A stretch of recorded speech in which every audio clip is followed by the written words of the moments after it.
Welcome in, everyone. Appreciate you being here today for Season 2, Episode 1, the NFC East portion of our division breakdowns. Before I have to say some bad things about my New York Giants, we just want to thank everyone that came out this weekend in support of our golf outing and helping raise money for the Valerie Fund. We raised over $2,000 right now. Fundraiser's still open till August 9th, so we're trying to get to that $3,000 mark. But again, just thank you, everyone, for coming out. It was a great event. So let's move on to the news now. Reagan, Shaquille Barrett retires from the Dolphins. He said he's going to shift his full focus towards his family. Lost a daughter last year, or maybe 2 years ago, to an accident with the pool. So I can't blame Shaq Barrett. He's made a lot of money in his career. He has a Super Bowl ring. He was really productive. You know, around the felt, really hope Shaq Barrett has a good time in retirement. Yeah, man. Enjoy your retirement. I mean, he's obviously washed now. He's out of his prime, but he was good. Oh, washed. Washed. I mean, I wouldn't say he's in his prime anymore. He definitely wasn't that double-digit sack guy. Washed is disrespectful, though. That's kind of disrespectful, calling him washed. Okay, he's old. He is old. What is he, 29, 30? I don't know. I'll look it up right now while you distract the listeners so there's no dead silence. The Dolphins brought in Shaq Barrett because Jalen Phillips and Bradley Chubb, both recovering from major injuries last year, both might not be ready to start the season. So I think Shaq Barrett would have been a 31. Okay. He would have been a formidable pass rusher for them. But yeah, obviously no longer. He's done. Yeah, no, I mean, he had a great career. His prime, he was a very big component of the Bucs Super Bowl, and he had some really good seasons there. I mean, he still had 4.5 sacks last year, so I guess he's not washed, but he's maybe definitely he's washed. not. Maybe he's washed. Okay, yeah. I mean, his best. He only had 2 seasons over double-digit sacks, but that one season with the Bucs where he had 19.5. I mean, yeah, you don't see that crazy. Often. Guys flirting with that 20 nowhere. number, and that was also in 16 games too. That wasn't even in 17, so it really was a hell of a game, hell of a season. Absolutely. Other defensive line news. Kenny Clark signs an extension with the Packers, 3 years, $64 million. He gets paid. He's been a stalwart in the middle of that defense for quite a while. One of the best interior defensive linemen in football for the last several years. Reagan, this is clearly a good sign for the Packers, but Jordan Love's about to get a fat contract. Are they going to run out of money soon? Well, the good thing is they're not paying their running back shit. They're not paying their wide receivers shit. What do you mean? They're paying Jacobs a decent amount. I guess they're paying Jake. Yeah, that's fair. But still, their wide receivers and their tight ends are all first, second, third year guys. They're not paying any of them anything. I mean, obviously their defense is pretty expensive, but when you look at when Rodgers was there, they didn't draft any offensive players. Every year it was a defensive player. It's first round pick after first round pick on that defense. So a lot of those guys are getting paid. But yeah, it'll be interesting to see what happens. And speaking of that, they're doing the NFL Top 100 right now, and Rodgers is number 92. So that is bullshit. I'm going to be honest. I don't care if he only played 4 snaps last year. That's BS. So, but it's fine. He'll be top 20 next year. If not, just a Jets fan crying about Aaron Rodgers. What else is new? No, but unbiased opinion, there's not 91 players in the league better than Aaron Rodgers, though, and that's a fact. There isn't even one, if I'm being unbiased. Oh, come on, dude. Dude. No. Dude. Yeah. That wraps up the news. Drock, get your ass in here. We need some questions. Incoming Drock. We got some really good questions tonight. I'm really happy about our Around the Felters out there. So let's go. We're hopping to Hafe first with 4 general questions for us tonight. Yeah, Hafe. All right, first question. Rank these 3 players. Wait, it says rank these 3 players based off of who you would pay first. Lamb, Parsons, and Prescott. Oh, wow. That's a phenomenal question because they have to pay all of them. Well, to me, that's pretty easy. I would go Dak, Parsons, Lamb based off of the position and how hard it is to find that elite player. Quarterback, you're going nowhere if you don't have an elite quarterback. And I'd say at this point, Dak might not be tier A, but I'd say he's probably tier B, that second tier. He's top 10 for sure. I would say at this point, you can make a case he's fringe top 10, but I would say it's pretty tough for me to say he's not in the top 10 at this point. So I'm paying he was him second first. in MVP last year, Reagan. And that's what I'm saying. 10.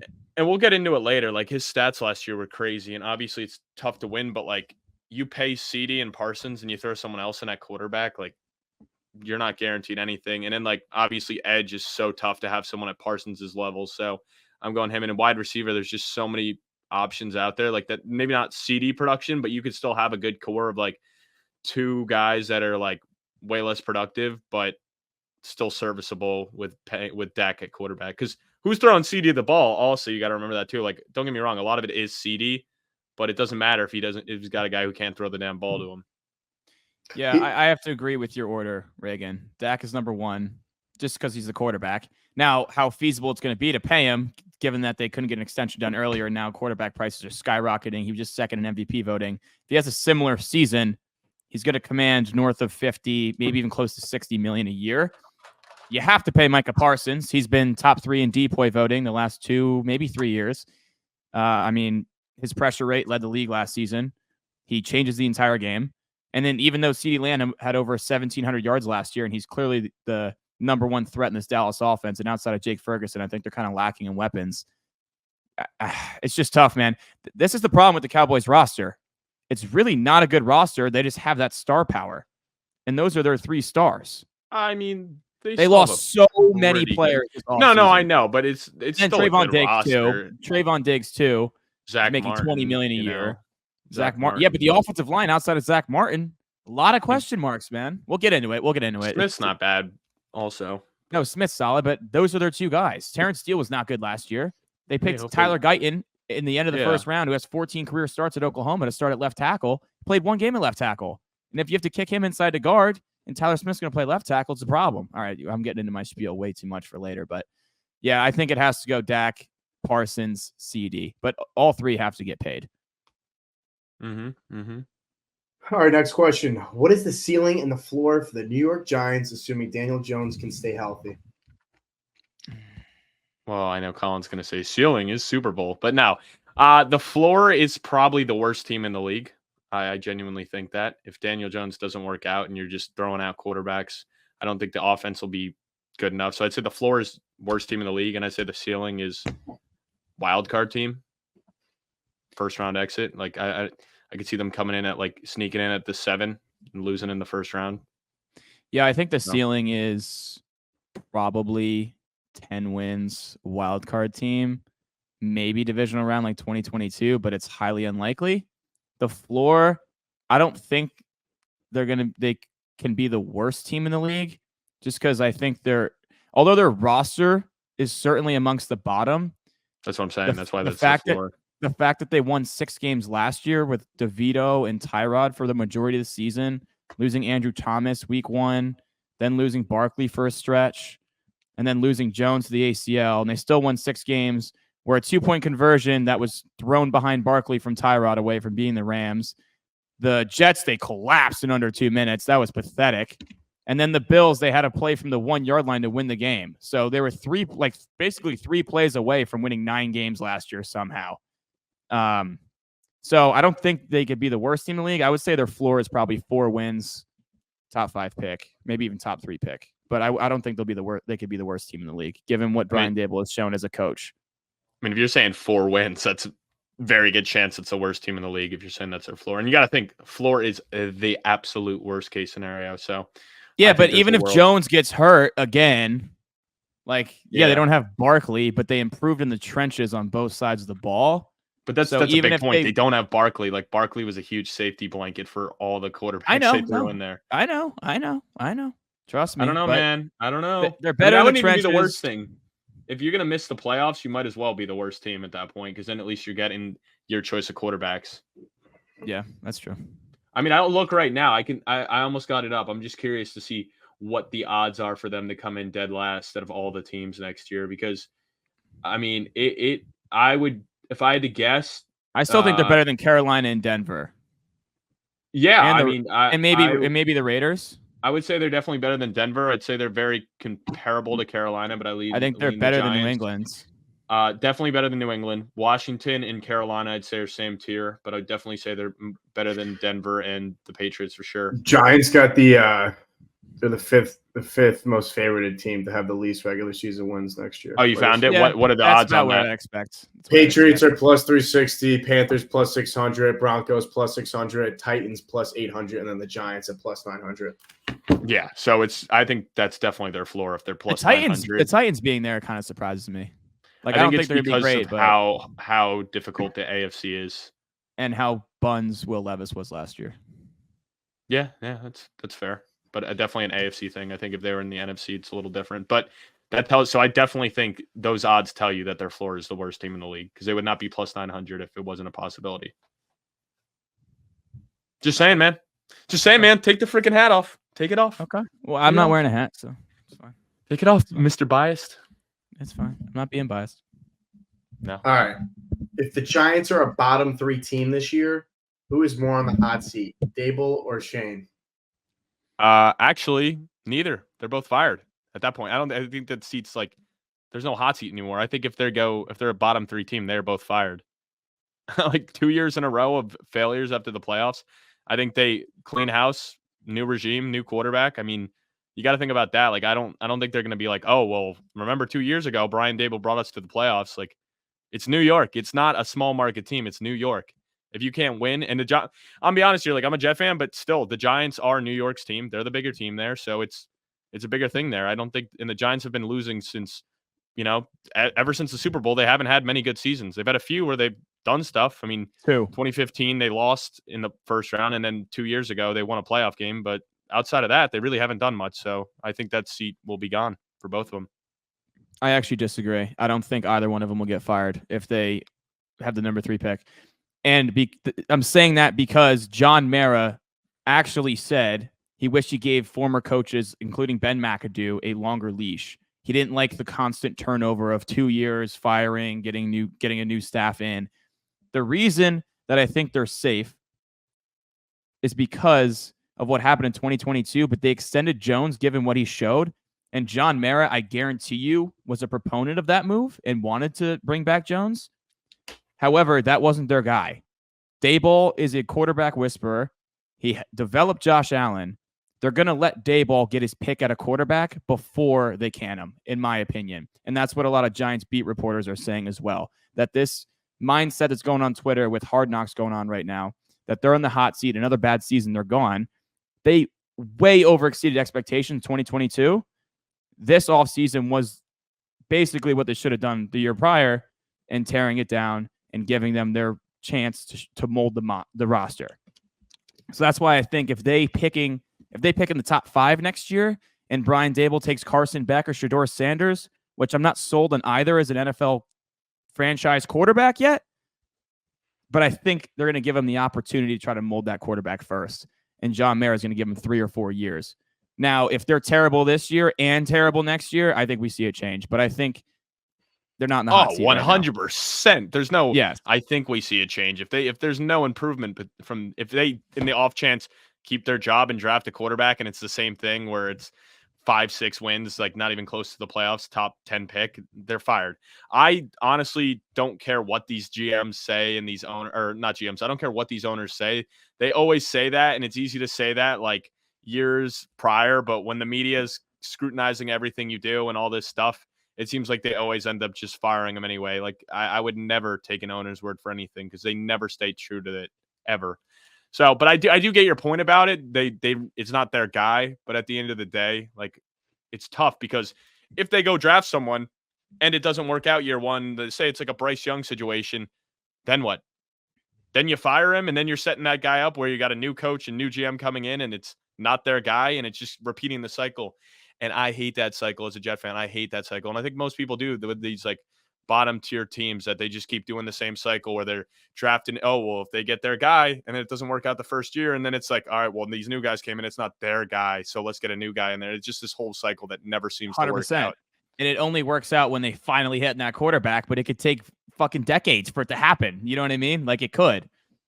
Now, the biggest usually doesn't work out, bro. It usually I can tell you what's going to happen. If the Giants win, say 7-8 games and they're picking outside the top 10, I'm telling you right now, they are moving up for a quarterback.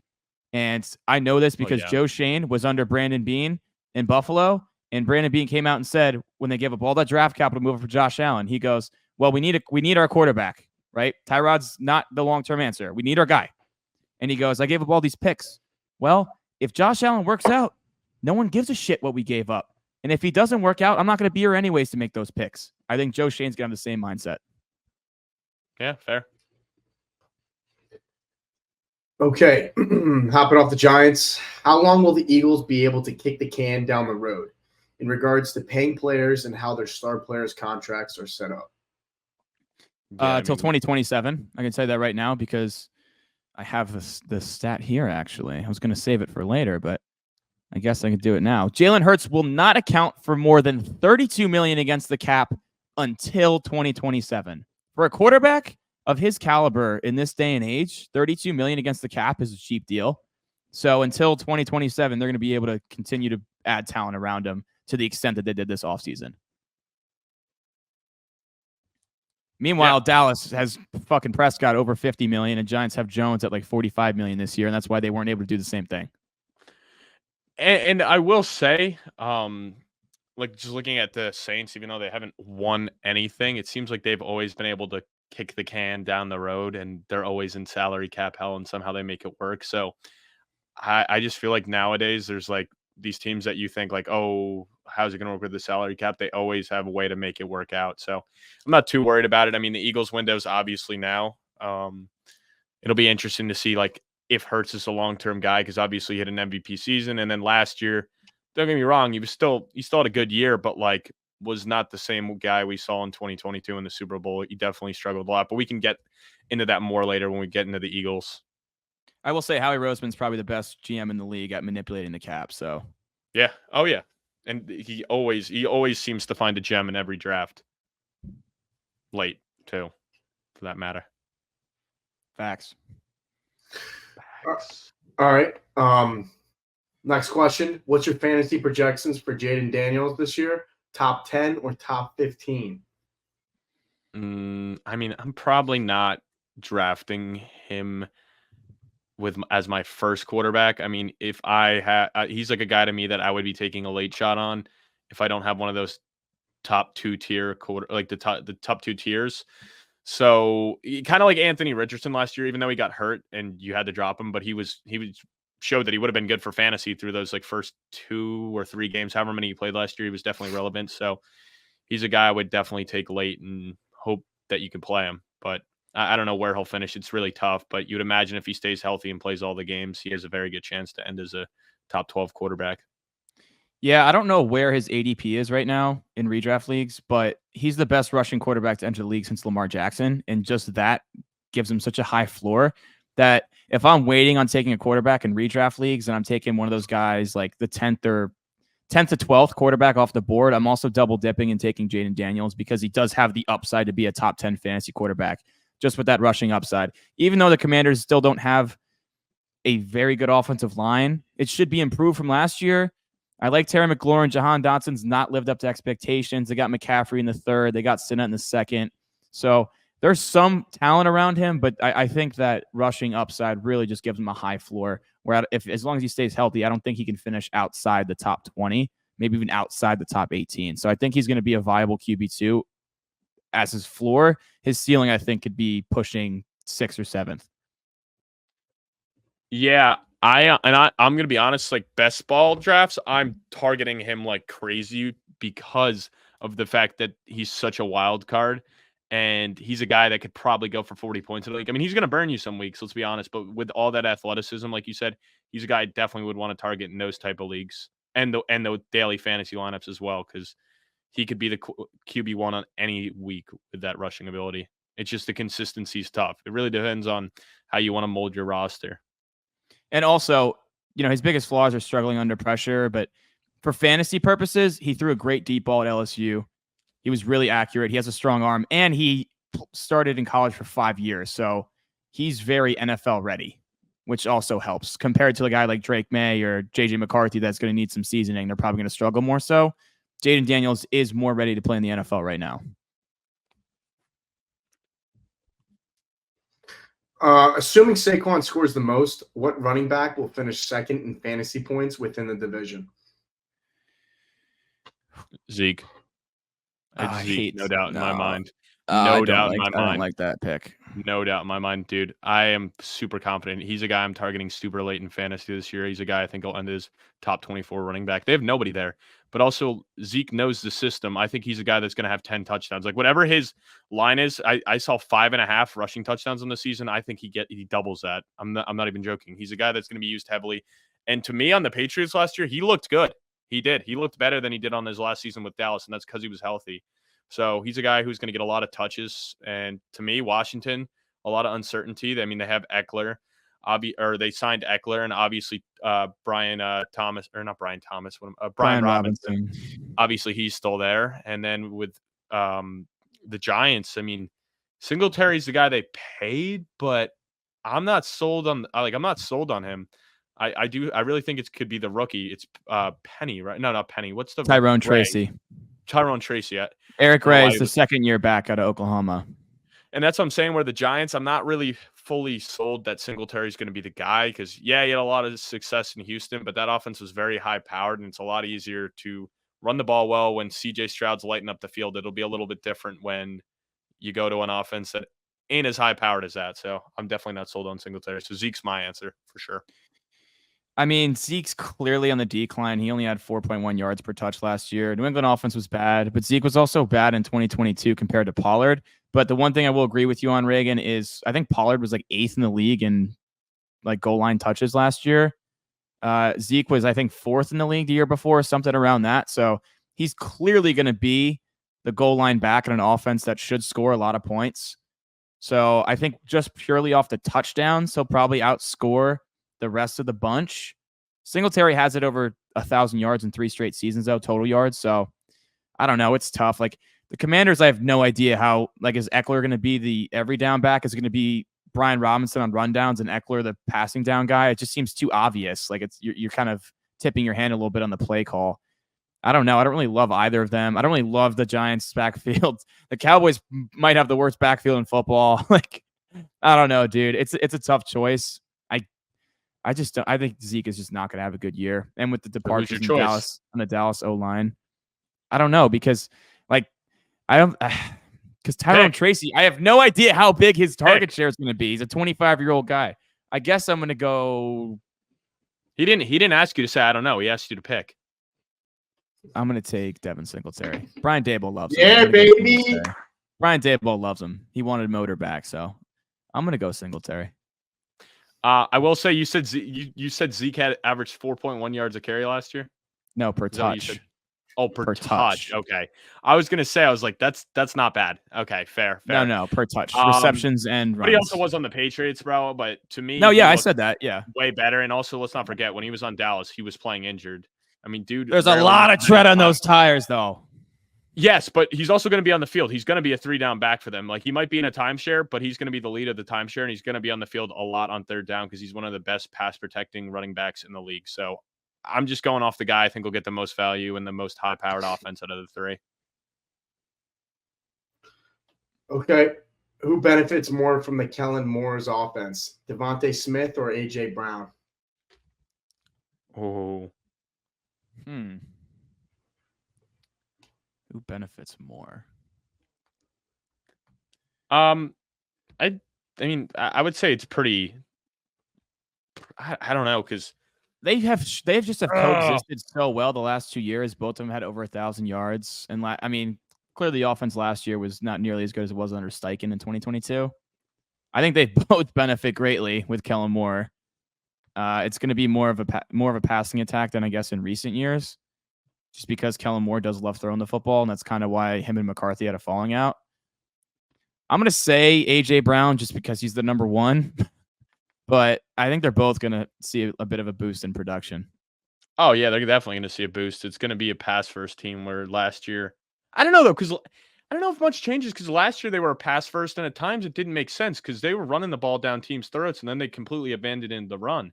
Like, there were games where Swift was getting the ball. I remember – it was against Minnesota on like week 2 or week 3, and they were just gashing them, just handing the ball off. And then there were games where he'd have like 7 carries. And I'm like, why are they just not trying to run the ball?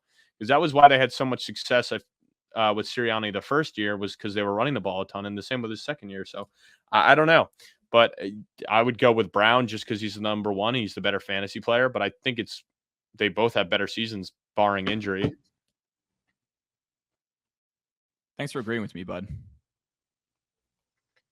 Last question for Hayde. Rank these 5 receivers in fantasy this year. Lamb, Brown, Smith, McLaurin, and my boy Neighbors. Neighbors 5, McLaurin 4, Smith 3, Brown 2, Lamb 1. Lamb's over Brown because there's no Devontae Smith there. Obviously, I'm going to go Brown over Smith. He's just the number one option there. He's the bigger threat, so the red zone upsides, or he's the bigger target. So obviously, like you would imagine in the red zone, he's going to get targeted more. Although I think they both had 7 touchdowns last year. So, but obviously Brown's coming off one of his best seasons, over 100 catches and almost 1,500 yards. So, and then McLaurin and Neighbors, I'm going to go with the established option for now. I mean, both are not in good offenses. McLaurin we've seen him do it with terrible quarterback play. And this actually, you can make a case that even though Jaden Daniels hasn't played a snap, this might be the best quarterback he's had in his career so far, which is crazy to say. But I'm just going to go with a guy who's been able to do it with terrible quarterback play. And obviously the Giants, we don't know who's going to be the quarterback the whole season. I'd actually feel more confident in Neighbors if Drew Lock was a quarterback, just because I feel more confident in him to sustain a guy for fantasy. Like he stepped in last year in Seattle at times and showed some flashes. And then in Denver, I mean, I feel like Sutton was still relevant for fantasy. Obviously hit a big uptick last year with Wilson, but I do feel more confident in Neighbors if Lock's the quarterback, if I'm going to be honest. I will agree with your order, Reagan. I would say Malik Neighbors' ceiling amongst those 5 is 3rd, and that's because he's the clear number 1 target. Brian Daboll, as we've seen in Hard Knocks, loves his mentality. I don't think it's out of the question that Malik Neighbors gets 150 targets this year. But for right now, given the uncertainty at quarterback and the fact he is a rookie and McLaurin's gone over 1,000 yards, I think 4 years in a row with bad quarterback play, although the touchdown production hasn't been there, for now, I have to agree with your order. His ceiling is 3. Who's his ceiling higher than? Are you saying Smith? Yeah, I'm saying Smith and McLaurin is his ceiling. That I don't know if he has a ceiling to be higher than those 3. I mean, that would be a pretty crazy season. You know, we've rarely seen that unless you really think he's going to. But I'm saying it's based on pure volume.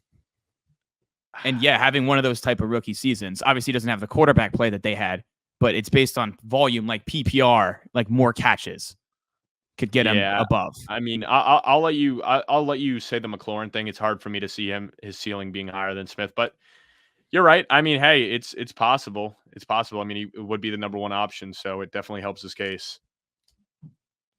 Good question, Safe. Let's hop to my boy Walmart. Welcome back to the bread and butter, fellas. Which team between the Eagles and the Cowboys will have a better chance to be last in the division? Oh, easy for me, Dallas. Easy. Although I don't think it's going to happen, but easily Dallas. Philly's roster is way more well-rounded. They actually got better from last year. Dallas got worse significantly. So I think it's clearly the Eagles, although they fell apart at the end of last year. And also bringing in Kellen Moore and Vic Fangio was so underrated, while Dallas lost Dan Quinn leading their defense. And all they bring in Mike Zimmer. Dan Quinn was the best DC in football, in my opinion, which is another huge loss. I think the Eagles got better. The Cowboys got worse. Yeah, it's funny to me because I think the Eagles are better than Dallas, but I would actually say the Eagles because while I think they can go way farther than Dallas come playoff time, Dallas is just so good in the regular season. They just don't lose to bad teams. Like there's no like they don't. fluke weeks. Yeah, they don't. Like they just take care of business they beat the teams they should beat, and then they choke against teams that it's like, oh, look at Dallas. I don't see how Dallas doesn't win in like 11, 12 games this year because their schedule's like middle of the pack. But on top of that, they're just going to take care of business week in and week out and just beat up on the bad teams. So I'm going to go with Philly just because there's so many more.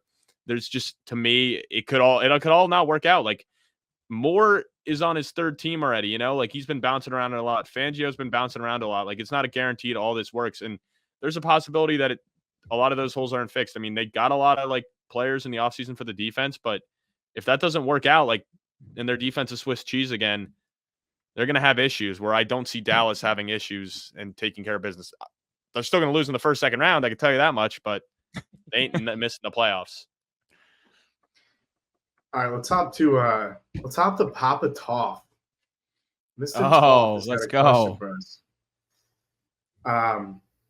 His first question: will Saquon Barkley play a full season with the Eagles, or will he have injuries that will hamper him? It's tough to predict injuries, but given his track record, I think it's more likely than not he misses a handful of games. Even if it's like 2 to 4 games, I think it's more likely than not. And Dave, we were talking about earlier, his rushing line for the season. The only way I don't see him eclipse his rushing yard total of 1,050 for this season is because of injuries. But he is playing behind the best offensive line of his career and the best offense of his career. So he should be getting hit behind the line of scrimmage a lot less. So he should have more of a head of steam, which should limit injuries. But I don't know. With Barkley, there's always that threat that he's going to have a lower body injury. And I'd say it's more likely than not he misses a handful of games. Yeah, I mean, I'm not like there's 0% chance he doesn't play every single snap, every game. I'm not that type of guy that's going to come on here and predict injury or like even talk about that. So I don't know why you're acting like that, but who, me? But no, I'm messing with you. But yeah, no, I mean, odds are he's not going to play every game, and I think there's a good chance that Philly is resting a lot of starters week 18 anyway. 1,000 yards is scary to me. I wouldn't touch it either way because for a guy that's proven he can't stay healthy every single season, and it doesn't matter. Like, yeah, the line's better, but freak injuries happen all the time, and it just seems that this guy always seems to get some sort of weird injury where. So yeah, I'm just if I had to choose, like you're making me choose, like you're gonna choose right now, I'm taking the under, just going off the history. But I will say this as a little side note for people that like to bet futures for player statistics. I think I saw between 65 and 70% of the unders hit like last year for the season total.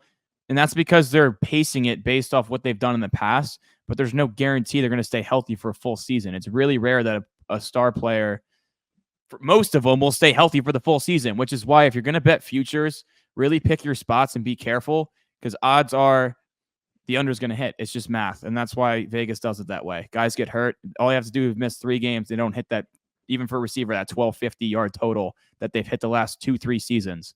It takes one little ankle twist, and then your entire futures bet is done. So just be wary of betting futures on players. Oh yeah, I mean, I learned the dumbest thing last year was making like a sack future parlay and like 1,000-yard receiver parlay because I think I went like 3 out of 5 on the 1,000-yard receiver parlay, but like Mark Andrews got hurt, and then I was like, there goes that one. There you go, dude. Just like that, man. I mean, they look fun. They're fun to root for, but one dude going down and the whole thing's done. Yeah. Eagles versus Giants series this year. I guess what's the record there? We split last year, which felt pretty good as a Giants fan. If I had to say right now, I'd say the Eagles probably beat us both times. When do you guys play? Late in this. I think they play week 6, and then they play week 18, maybe.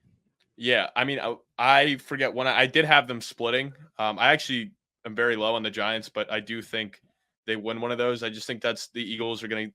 I have a feeling the Eagles' regular season is going to be very similar to last year, where they win a lot of games, but there's just a couple hiccups throughout the season, and I just have a feeling one of those games are going to lose to the Giants, where the Giants are all fired up and the Eagles get off to a hot start and they come in kind of sleeping on them, and the Boston Scott effect just doesn't happen. Everyone slams him to score a touchdown. That doesn't happen either, but he's not. I will say they're going to split. He's not on the Eagles anymore, by the way. Oh shit! So I'm already right on that. So he's on the Rams. I will say, if the Giants are going to beat Philly, it's going to be at MetLife because the stadium's going to be fired up against Saquon Barkley. So if they are going to win, it's going to be at home. They're not going to win in Philly. I don't know. I could see some weird shit like that happening with them winning in Philly. It just seems like I just have a feeling some weird stuff's going to happen this year in that division. All right, Mr. Toff's got a punishment idea. Tongs have to drink Mr. Toff. Hey, Mikey Mike. Dude, it's been Mikey Mike the last 2 questions, you dumbass. Yeah, I thought these were Jake. I thought these were Jake's. No, Jake's next. Jake has one long question. All right. His punishment idea is Tongs have to drink Blue Ribbon whenever the Giants get whooped. All right. I'll have a couple PBRs with you after the Giants whoop the Eagles' ass in MetLife. All right. You guys are going to love this question. This looks like an entire paragraph from Mr. Toff's son, Baytoff. Oh, God. What do you guys think about the hip drop tackle rule? I understand that you got to do everything you can to protect the players, but this is getting absurd. How is a defender supposed to make a game-saving tackle for his team now if he is put in a situation where that is the only way he can bring an offensive player down? Injuries are part of the game. The NFL is being soft with another game-changing rule that is in favor of the offense, just like roughing the passer rule. The NFL needs to wake up and understand that this is ruining the game of football, as I'm not even sure how you can even play defense anymore. It's going to get to the point in 50 years where it's just going to be guys playing flag football. First off, couple thoughts. You're a man. I agree. That's like I'm on the side of man football. So I know Jake's trying out for a semi-pro team right now, and he actually got moved to linebacker. So he's going to be a guy that's going to have to deal with this a lot. Wait, I will say, Jake. Wait, what? He got moved to linebacker? He did. He's one of the hardest hitting. Apparently, he's one of the best tackling guys on his team, which I agree. Like I remember vividly back when we were in high school, Colin was the running back, and Jake tackled him and got yelled out for the coaches for tackling him. So Jake's always been a guy that's not afraid to hit anybody. So I'm sure he's shown out in practice, making tackles all over the field with his hustle.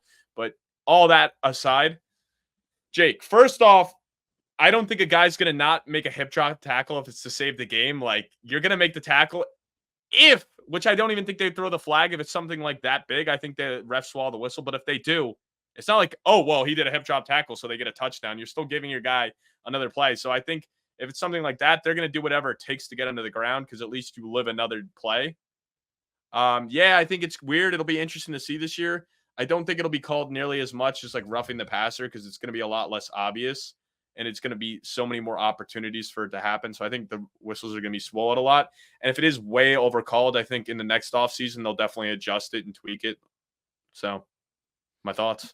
Yeah, I agree with you that the roughing the passer is ridiculous. There were some last year that were just pathetically bad. And I think they are going to do a better job of it this year, given the amount of backlash they got. It's a business, Jake. They want their best players on the field. They want to score points. That the NFL is a business. So I get why they did it. I agree with Reagan. I don't think it's going to get called as much as people anticipate. There might be a couple egregious ones that you're like, come on. But at the end of the day, you're trying to protect guys, and the ankles and calves and knees, pretty important for an offensive player, for any player. So I get them trying to protect it. Let's see how it works. I agree with Reagan. If it's egregious and they get a lot of backlash, they'll make an adjustment next year. But I want to see how often they call it first before I judge it. Baldy, where are you? Yeah. So that was the last question.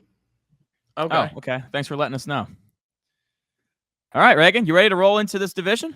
Yeah, well, we're going to start worst to first again. And then during the Eagles segment, we got our boy Mike, Big Mike Greta. So he'll be hopping on with us during the Eagles portion. So yeah. We'll get some Eagles thoughts as well. Big Mike Greta donated to the Valerie Fund, baby. Really appreciate that.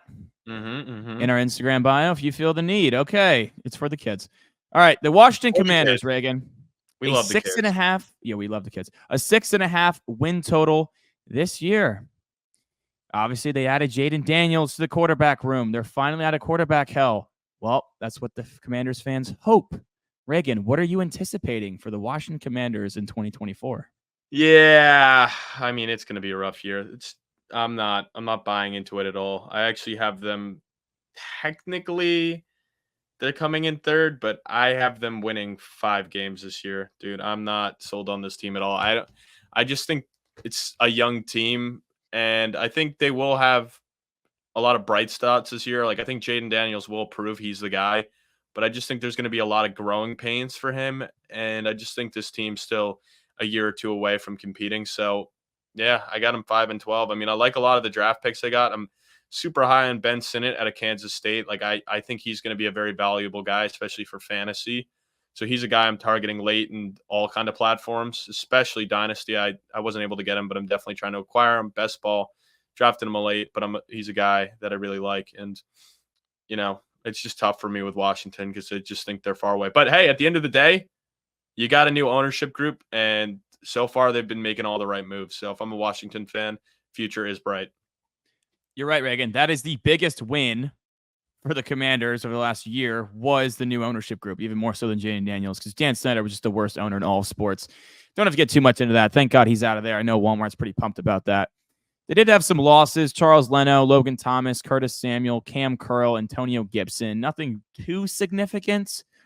Obviously, Jaden Daniels, Jerzon Newton, their second-round pick, defensive tackle out of Illinois. However, probably the strength of this team is their interior defensive line with Jonathan Allen, Daron Payne. So I don't know how much playing time. Yeah, I don't know how much playing time Newton's going to get this year, but we'll see.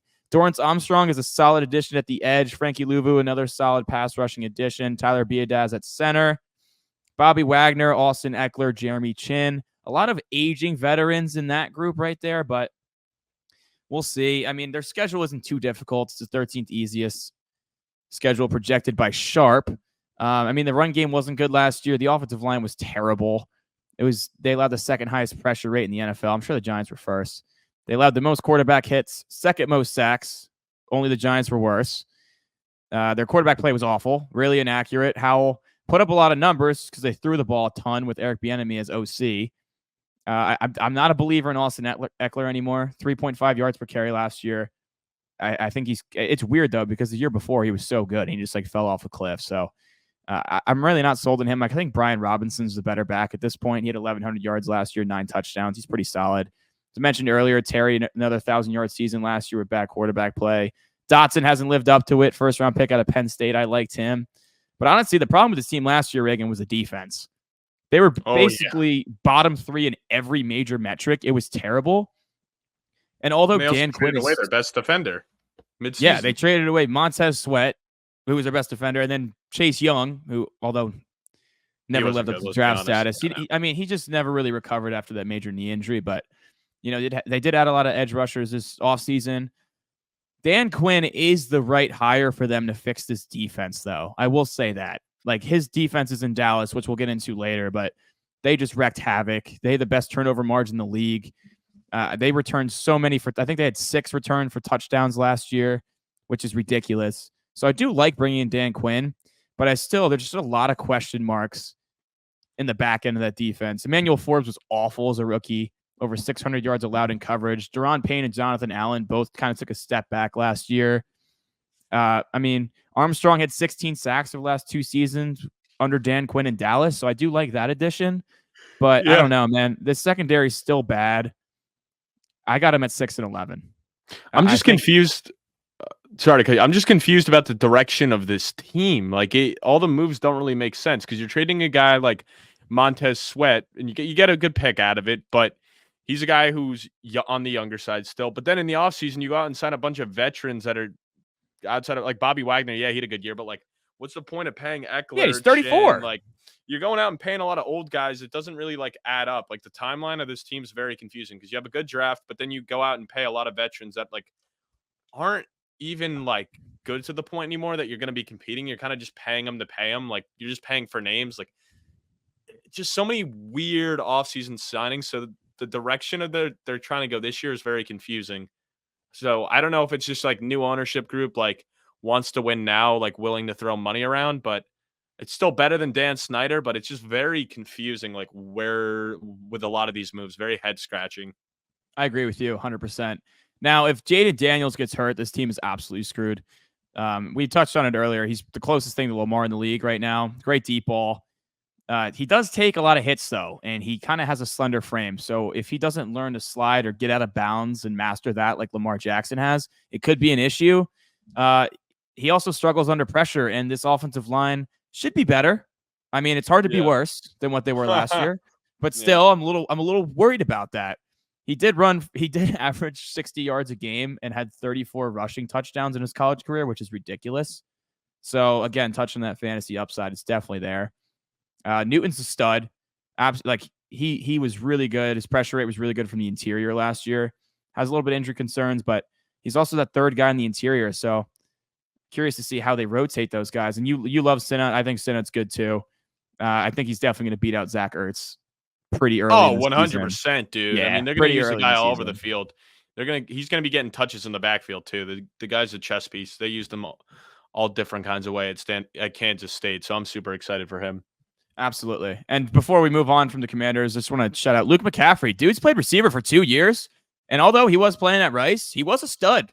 He's a good athlete. He's got good technique. He looks pretty good. Those McCaffrey genes, man. I wouldn't be surprised if Luke McCaffrey actually ends up being the number 2 wide receiver in this offense and surpasses Jahan Dotson, despite the draft capital that Jahan Dotson has, because it's no longer that same regime. So what do you think? So who's your MVP?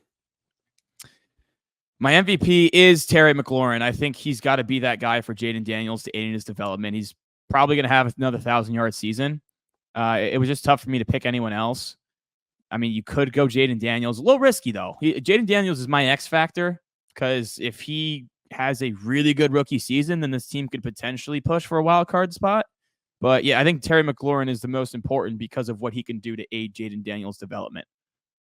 Yeah, my MVP would be Bobby Wagner, and that just means he returns to the all-pro form or even close to it, just a tackle machine and just the leader of that defense. Because let's be honest, I mean, Jaden McDaniels can be incredible this year, but it won't matter if the defense is allowing 30-something points a game. Like we saw Stroud was incredible last year, but the defense was also very good on Houston. So I think Bobby Wagner's got to play at like an MVP-like level to be the leader of this defense and even give them a chance in some of these games. Because I don't expect Washington's offense to be cracking 20 points every week. So the defense is going to have to step up and win some close games. And I like that call. And my X factor would also be Daniels, just because, you know, obviously his ceiling is so high, but his floor is also super low. So it's such a boom or bust player year one, where however good he is really going to be the deciding factor. Because even if the defense is playing good, if he's like a Bryce Young 2.0 from last year, and I'm just more so like, not that they're the same player by any stretch, it's just more like where the capital is and stuff, like in a team that has a lot of holes and struggles a lot. Like when you saw he wasn't able to elevate them, which not many people could. It was a terrible situation. The team sucked. So, and it wasn't like he was playing well either, where it's like, well, look at Bryce. At least he's playing good. It's the defense and the weapons around him. Like, so it'll be interesting. Okay. But rookie's been Senate. Well, rookie of the year is Senate, and Depoy would be Bobby Wagner for me. So, okay. But I already talked about them both a lot. So yeah, I got Jonathan Allen as my Depoy. Just him returning to form and being that dominant force in the middle, I think would make wonders for this defense, especially in stopping that run game, applying some pressure up the middle so that secondary doesn't get torched as much. Rookie of the year, I mean, Daniels is the obvious choice. I did put Sinnott here as well, just because, you know, to spice it up a little bit. I do think he'll be the starting tight end earlier than not. And hopefully him and Daniels can establish a relationship early and he can become that safety blanket to aid in that development. Mm-hmm. All right, Reagan, let's move on to the New York Football Giants. Whoa, Drock's got to give his hot take for the team, bro. Relax. Yeah, here. Come on. Oh, no, Drock, I thought you were saving it all for the ends. All right, what's your betting take? No, it's a betting thing, right? Yeah, but I had this in before Colin said that they have one of the easiest schedules. Is that right? Or the 13th easiest schedule? Mm-hmm. Yeah. The Commanders with the least amount of wins in the regular season, plus 1,100. No explanation. I'll see you on the next. It just cut out like halfway through, bro. He just dipped out. God. All right, so Commanders have the worst record in the league. I think that would require Jaden Daniels being either really bad or getting hurt, and that defense still being terrible.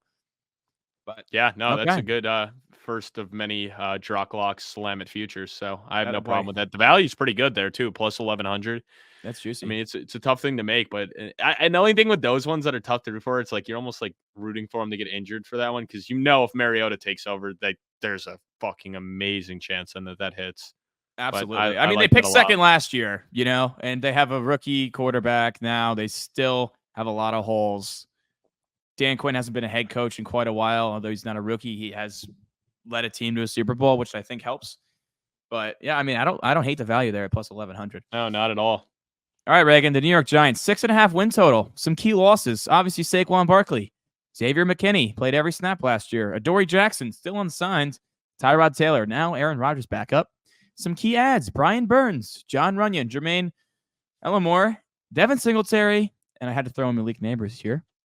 Reagan, I know you're not high on my New York Giants this year. What record do you predict? And tell me why you think they're going to suck.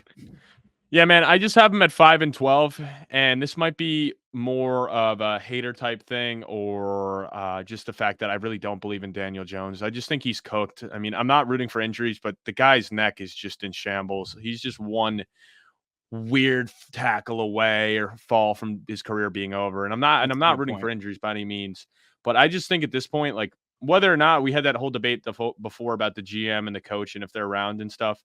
I just think the way the team's constructed right now, like no matter how good you get that roster, like Daniel Jones is not a Super Bowl winning quarterback. So I think their best bet is trying to build on stuff. And obviously they're not going to tank, but I think for the team, they just need to go and get a different quarterback this year. And I think it's going to be a quarterback carousel where we see Daniel Jones, Drew Lock, and maybe even some DeVito again. If there was a bet out there, Giants over under starting quarterbacks this year, I would take whatever the over is because I think there's going to be a lot of different guys playing a lot. I think, unfortunately, the offense is just going to be rotating a lot this year.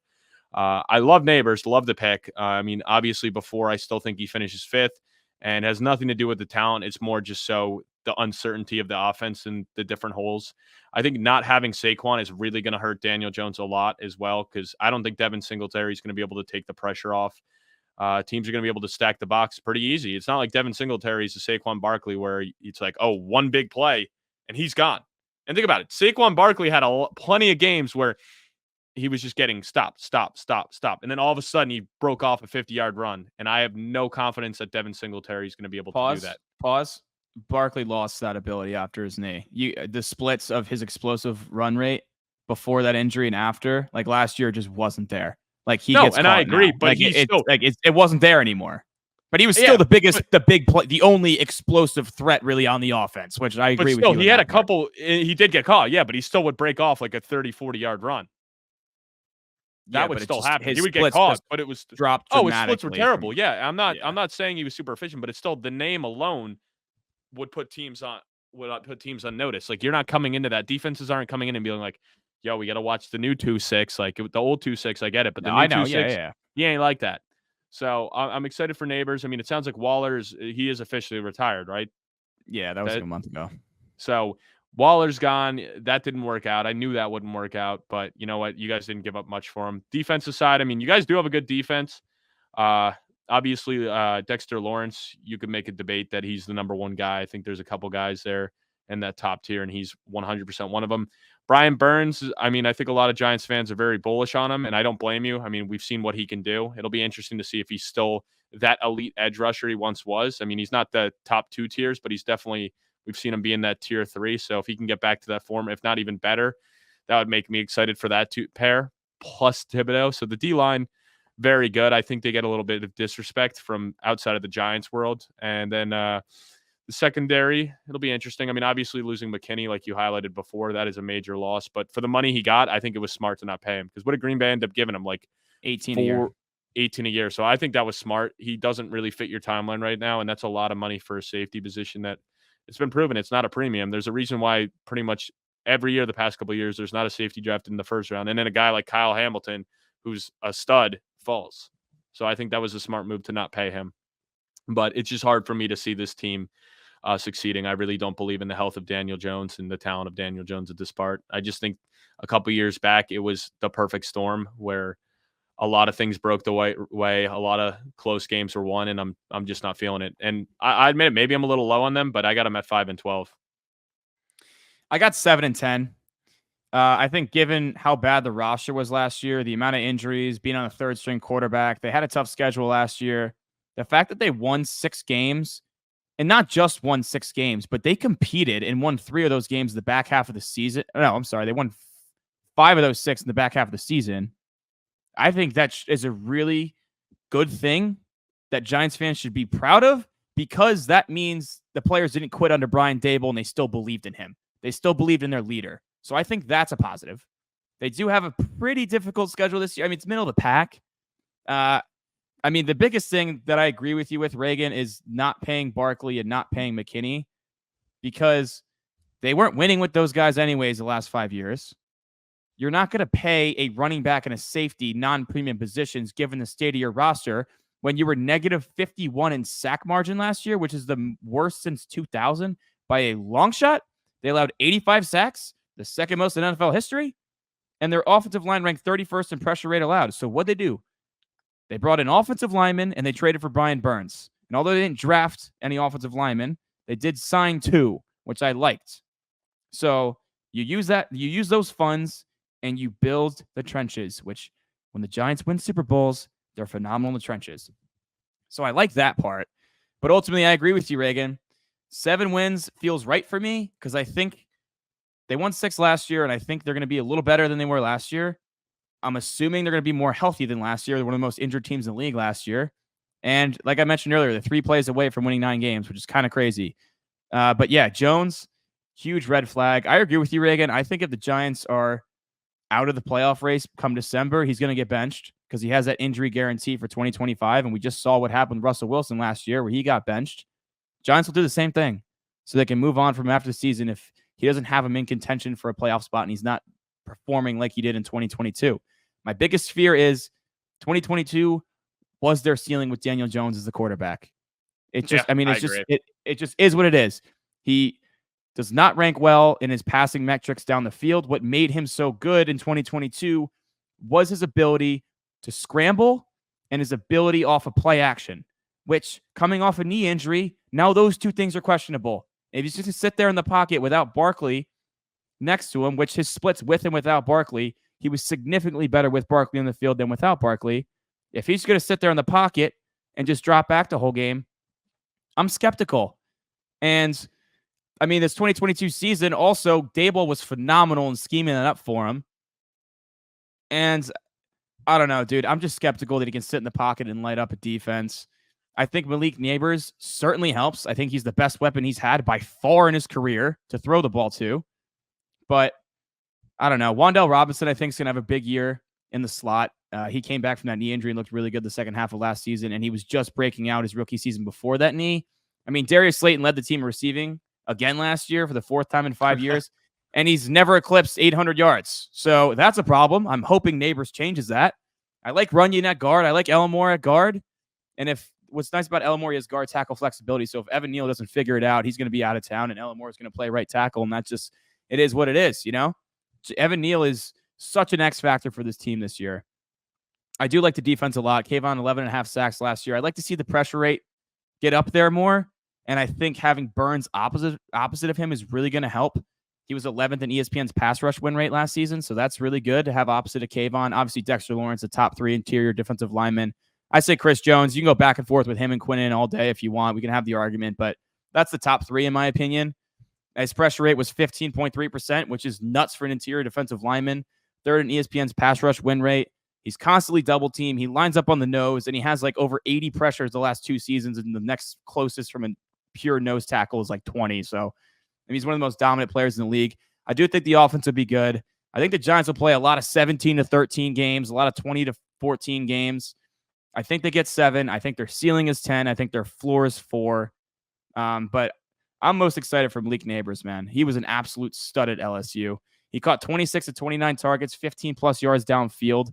Huge. He was a beast after the catch, and that's while he had another first-round wide receiver opposite of him, and he was that dominant. So I think he's going to be a stud. The secondary, though, really concerns me. They're going to have to rely on 2 rookies, Tyler Nubin at safety from Minnesota. He had a lot of picks last year, but he mostly played deep safety, and Drew Phillips, 1 year of starting experience. All right, at Kentucky, he's got, I mean, it wasn't great in the slot, which looks like they want him to play, but he's got some tools. The secondary, though, is really young. You got Cordell Flott, 3rd-year player at LSU, now moving outside after playing inside.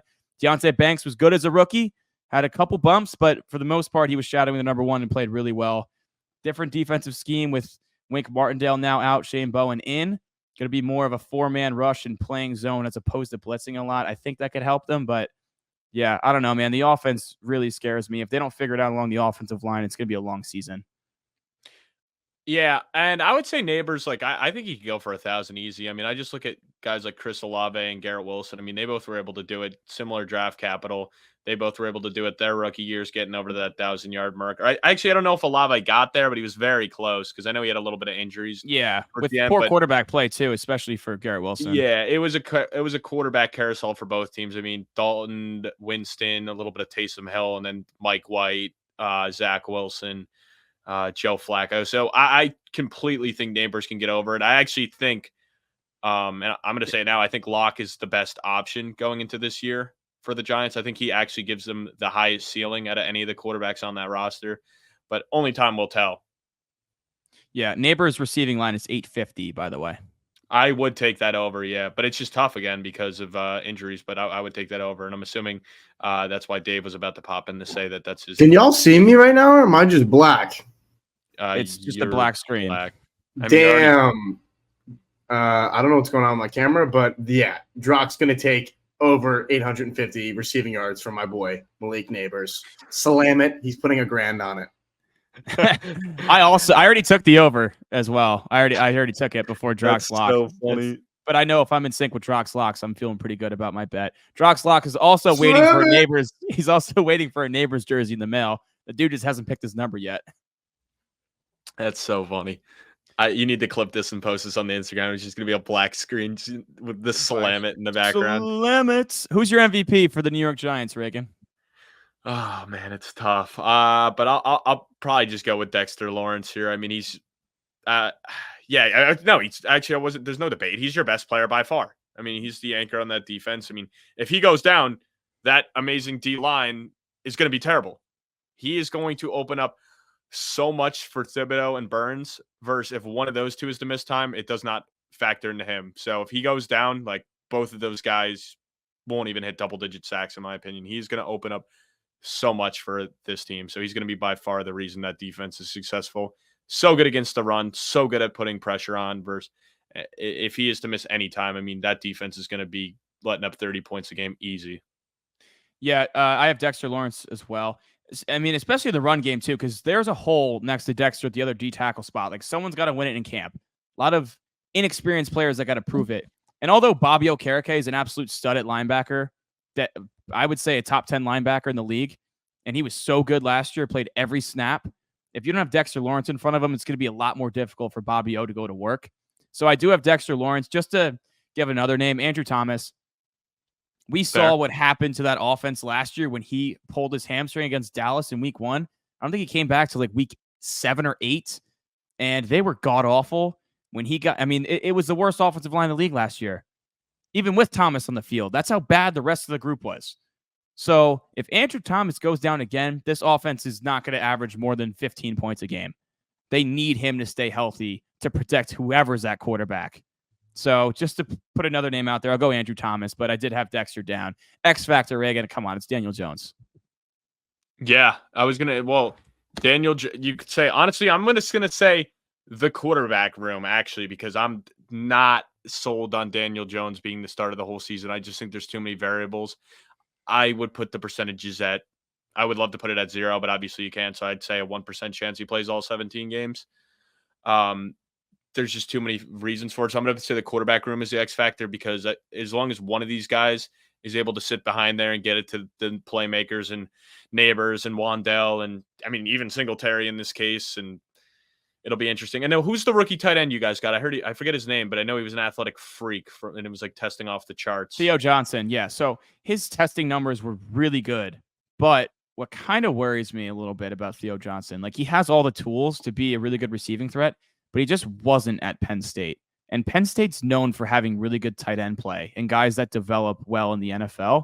So that kind of worries me. I guess that's why he fell to the 4th round, but he did test off the charts. Another guy they got, Tyrone Tracy, rookie on the offense. He didn't start playing running back till 2023. He was playing receiver, and he literally said, "I would not have gotten drafted if I stuck at receiver." But he was really good actually at Purdue. He was second in the Big Ten in yards, more than expected per carry, and 4th in yards after contact, which for a guy that just moved to running back is pretty good. Although he is 25 years old, so I think they're going to use him as a hybrid player at running back and receiver. But I think it's an interesting addition. I just don't like the age that he's 25 years old. All right, who's your depoy, Reagan? Dexter Lawrence? Yeah. I mean, I already got into it, but yeah, Dexter Lawrence is the best player on this team, for sure. Yeah, I mean, I guess you can make a case for Okereke, similar to like when we were talking about the Steelers with Queen and Watt. I mean, some of these teams that have the elite guys at every level, you can make a case for, but I just think Yeah, I'm just gonna go. It's just Lawrence. It's hard to make. Yeah, the impact is just massive. Maybe Brian Burns if he gets to like 15 sacks, but if he gets to 15 sacks, it's because Dexter's getting fucking double teamed on the interior, and Burns is just eating on the edge on one-on-one, and with Kayvon on the other side. And it's like, all right, the running back's going to help one way. Where is he going to help? You know what I mean? Then the other edge rusher might put up 15 sacks, but still, Dexter is the engine that drives this defense. Rookie of the year, come on, dude, it's Malik Neighbors. Although Tyler Nubin's going to start right away at safety, and some other guys are going to have to play early, given the holes in this roster, Malik Neighbors is going to be the catalyst for this offense. I'm actually going to say Tracy. It's it's nothing to do with the talent of Neighbors. It's the fact that I do not believe in Devin Singletary, and I think he's going to win the job, and I think he's going to have close to 1,000 all-purpose yards, where I think Neighbors, I'm just a little afraid about Neighbors. Like, I think the talent will outweigh it, but the quarterback play really scares me for him. It's nothing to do with him at all. It's just the Giants, like, until it's always been, we don't have the weapon, but now it's who the hell is throwing them the ball. So I think it's going to be tough. And I'm just really excited for Tracy. I think he could be a guy that ends up getting 200 touches this season and wins out on pure volume. So I think he could actually be a sneaky flex start in fantasy. He's a guy I've been targeting a lot in best ball late. And Dynasty is definitely a guy that if you can pick him off, if somebody doesn't draft him in the first 3, which I would think they would, but if they don't, pick him up, throw him on your taxi spot. He might not have an impact right away, but he's a guy that I'm definitely interested in later in the season, and I think could be a reason why you're potentially having success down the line. And I mean, think about it. Running backs get injured all the time, so you want to stack up on him. So he's a guy I would be definitely having on my bench spot in redraft leagues as well. I like that sneaky play, Reagan. I like that a lot. The only thing I would say to rebuttal for your Neighbors point, though, sorry, don't mean to cut you off, but the only thing that doesn't worries me as much as you, granted, there's definitely a level of concern with the quarterback play, but I just believe in Brian Daboll as a play caller and a play designer, that he's going to get his shiny new toy the ball somehow, some way. And Neighbors shown that he could catch the ball all over the field and make things happen after the catch, where I think he's less reliant on quarterback play, more so than a pure boundary receiver, because he's going to go all over the field. He's going to catch a lot of balls underneath, and he has that big play ability for a receiver to take one to the house. And he's the first Giants receiver that has had that ability since Odell Beckham Jr. Yeah, I mean, I do want to make one rebuttal and just go off of some of the past couple wide receivers that have done it. Okay, so between Olave, Wilson, Chase, Jefferson, one thing they all have in common that Neighbors does not have, an elite running back who is very dynamic and can do it in the pass catching game and is a running back. I mean, Breece Hall was dominating till he went down. Alvin Kamara was still in his prime. Dalvin Cook was still in his prime, and Joe Mixon was still in his prime, where there's no Saquon anymore. And if Saquon was still there, I'd be feeling so much more confident, because those guys take so much pressure off of them, where what do you think every single team coming in is going to be looking at? Neighbors, where there's no running back that it's like, all right, this guy too. So that's my biggest worry. That's a good point. I tip the cap to that point. Thank you. All right, let's move on. The Philadelphia Eagles, after their late season collapse last year, they have a 10.5. Wait, let's bring Mike in quick. Let's bring him in. Yeah, let's get Mike in. Where's Mike? Hey, Mike. What's going on, fellas? Hey. There you go. Is your camera on? See me? Froze. It froze. This is what happened to Drock, too.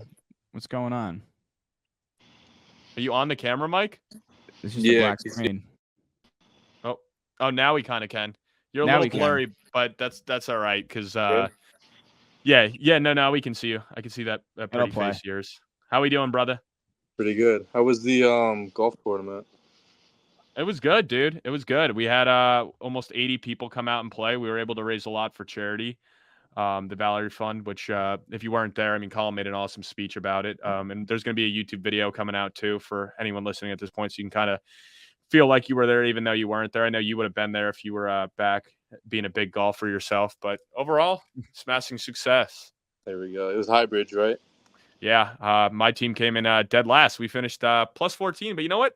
We were just honest. Most honest team, some would say, you know? You guys were minus 5,000 odds to be the worst team before the outing started. I'm just saying. Yeah, I like the sound of that. There we go. Yeah. All right, Mike, are you ready for us to shit on the 2023 Eagles, but for me to gas up the 2024 Eagles for you? Fine by me. All right. 10.5 win total Some key losses: Jason Kelce, Fletcher Cox, big losses. Hassan Reddick, another big loss. DeAndre Swift, it's fine. Kevin Byard didn't really produce the level, and Shaq Leonard didn't really produce the level that they expected. Key adds: Bryce Huff, Saquon Barkley, Chauncey Gardner-Johnson's back, Devin White, Mekhi Becton as a backup offensive lineman. I think it's a little sneaky if you get him to work with that Eagles O-line coach.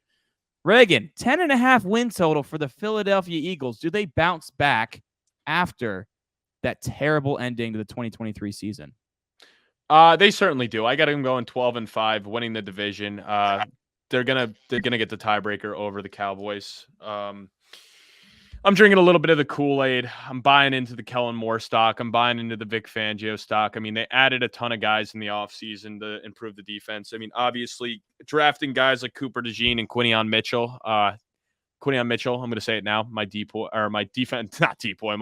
rookie of the year pick. Oh. Love the guy. I think he was steal at where they got him. I mean, it's just Howie doing Howie things. Like, that was the guy he was talking about trading up for. Still gets him. And then DeJean falls in his lap, a hybrid guy like that. Who Hold on, Reagan. You think that Quinion's going to start right away at boundary? Yeah, I do. I think he's going to. Do you think Bradbury will then be a cap casualty? Yes, I do. I 100% do. I don't know how a guy like that doesn't start. I mean, I think they're gonna they gotta get rid of some guys, and Bradbury's getting up there in age. I mean, he's clearly not the level he once was, and I just think, to me, he's just the odd guy out. You don't draft back-to-back cornerbacks. Whether or not they use DeJean this year as a corner, I don't think they will. I think they'll use him more as a hybrid safety corner type. I just don't see how he's on the roster, and I agree with you. Cap casualty there.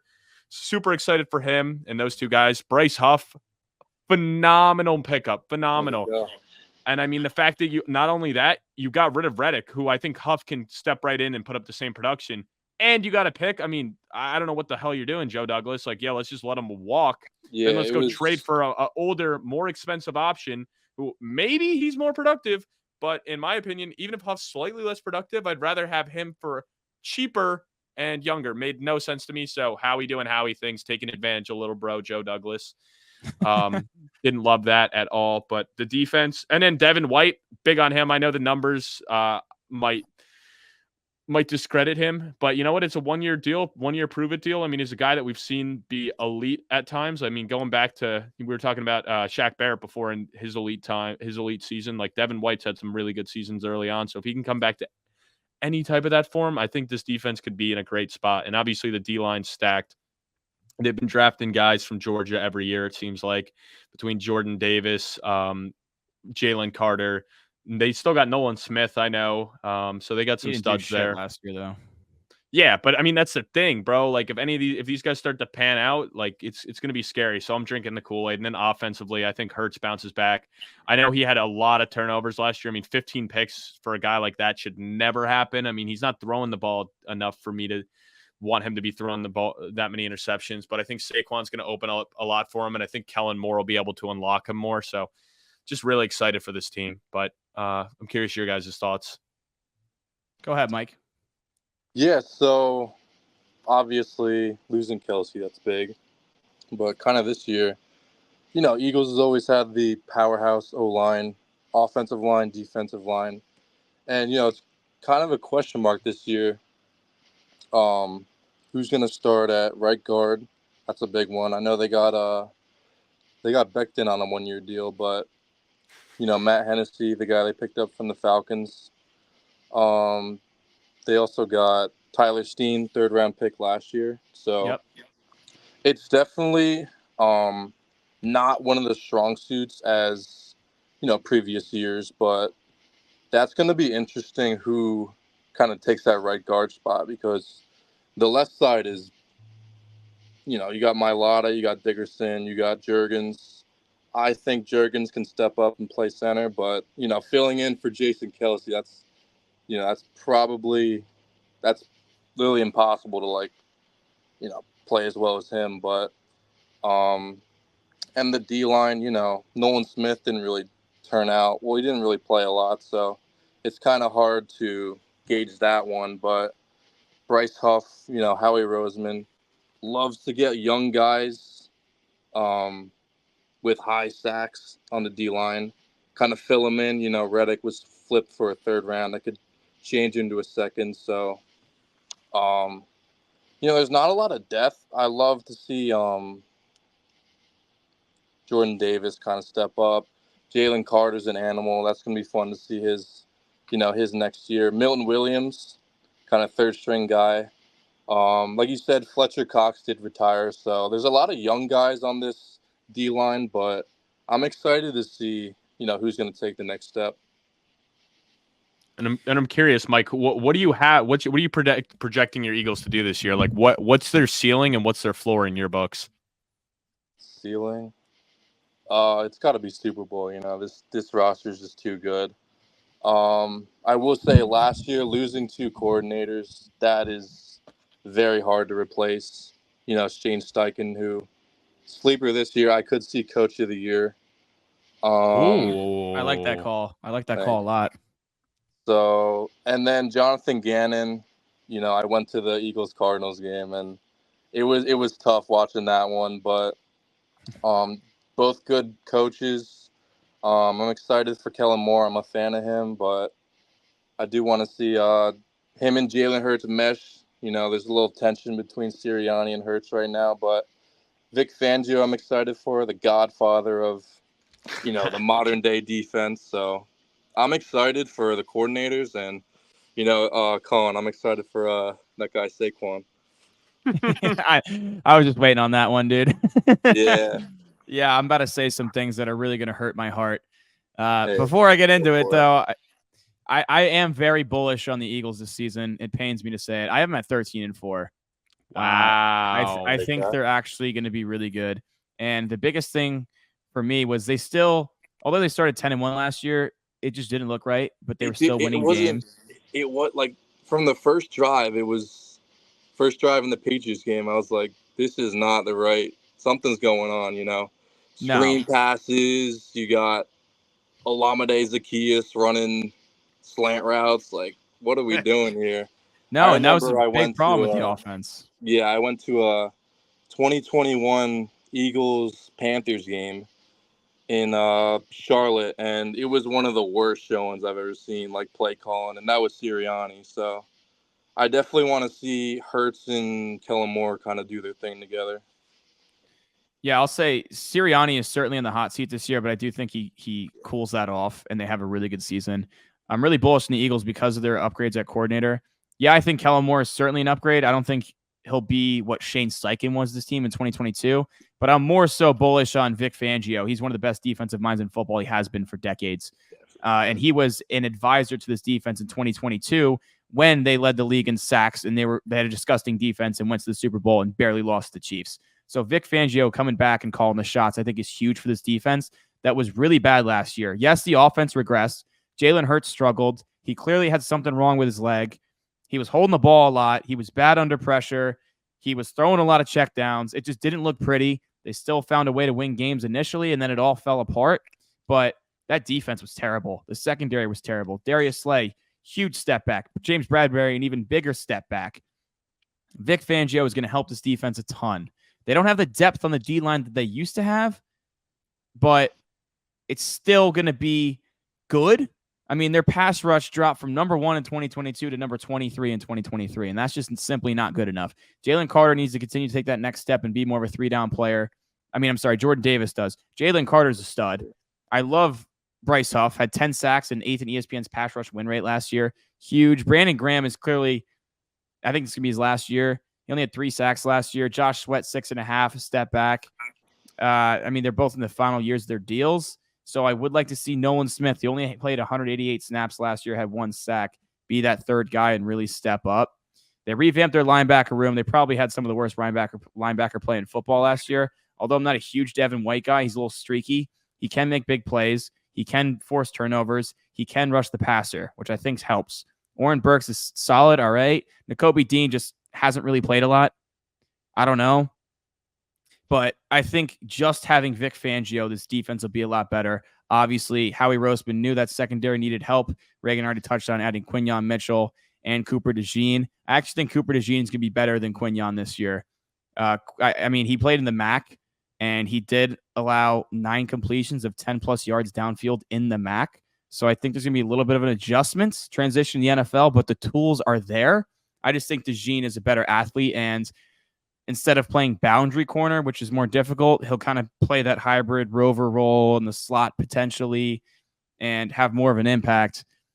To go back to the offense real quick, I mean, A.J. Brown, Devontae Smith, dogs. Goddard, he's underrated. I mean, last year wasn't his best year. He did come back from an injury, but he's clearly the third option there. You touched on the offensive line, Mike. Johnson, Mailata, and Dickerson are all Pro Bowlers, but if Juergens can't step into Kelce's shoes and at least be good, because Kelce was the leader as the center of that offensive line, it could be an issue. How good is a tush push going to be with Juergens instead of Kelce? Yeah, we got to see that. Well, and then it's spots a ton and can just push him from the back. Kelsey's been holding it down since 2012, so I got to see Juergens kind of stepping in his own. He's got to step up. Yeah, but hey, Kelce handpicked him. He scouted him, and he said that's the guy that's going to replace me. So you kind of got to trust his judgment. Jeff Stoutland University never fails. And then it's a battle for right guard. We'll see who wins it, you know. And I hate to say this, Saquon Barkley's going to fucking eat in this. Oh my god, it's gonna. So I'm a Saquon fan since Penn State. When he went to the Giants, which he never should have, they should have taken Quentin Nelson. Oh yeah, I couldn't be a fan of him. No, they should have taken Josh Allen. No, they should have taken Sam Darnold. So the Jets could have gotten Quentin Nelson. I will say it's finally nice to be a Saquon fan again. Oh, yeah. It's so nice. I'll say this. I still have him on one fantasy team because no one's giving me a good offer, and I know he's going to be a top 5 running back if he stays healthy. The Eagles' offensive line in the last 2 seasons have ranked 3rd and 1st in yards before contact per RB rush, right? So they're opening up a lot more run lanes. They can get a full head of steam. The Giants over that stretch were bottom 3 in the league both years. And also they have one of the easiest run defense schedules this year. They're playing a lot of teams that did not stop the run last year, according to Sharp. So combine that with actually having 2 legit weapons out wide, which Barkley hasn't had a legitimate other weapon in the offense since his rookie year with OBJ. The offensive line play, which even without Kelce is still anything way better than what he had with the Giants. If he stays healthy, he's going to eat. And I also think this, Jalen Hurts' rushing touchdowns will go down a little bit this year because for some reason, DeAndre Swift loved getting tackled the 1-yard line last year. I think Barkley's going to convert more of those into touchdowns. Yeah. It was always Hurts apologizing to Swift. They're like the offensive line just apologizing like, yeah, you got it to the 1, but yeah, we can't do anything about that. So. I know. And they're going to keep running the tush push. It's going to happen. But Barkley, I think, will convert more of those runs from 5 to 15 yards out into touchdowns than Swift did. And yeah, I think Barkley's going to eat this year. I hate to say it, but I think he's going to eat. So I got 13-4. Reagan, who's your MVP? Yeah, it's Hurts to me. I mean, he's a guy that I called the breakout the season it happened. I was telling Mike, actually, I was like, dude, like this guy is going to win the MVP this year. And Mike's like, look, man, like I'm an Eagles fan. Don't get me wrong, but I don't see what you see. I don't think this guy's going to be an MVP this year. And sure enough, he finished 2nd. And I think if he didn't get injured, he would have won the MVP over Mahomes, but missing the last 2 games, I believe it was. And then last year, he got hurt in the Bears game, and then it was Cowboys, Saints. And he came back for the Giants. So he missed 2 games at the end, and exactly. So he was the favorite to win MVP before going down at that point, but I got crazy value on him. And then last year, obviously, he took a big step back. We had talked about it before. 15 interceptions isn't great. I mean, what do you have? 23 passing touchdowns.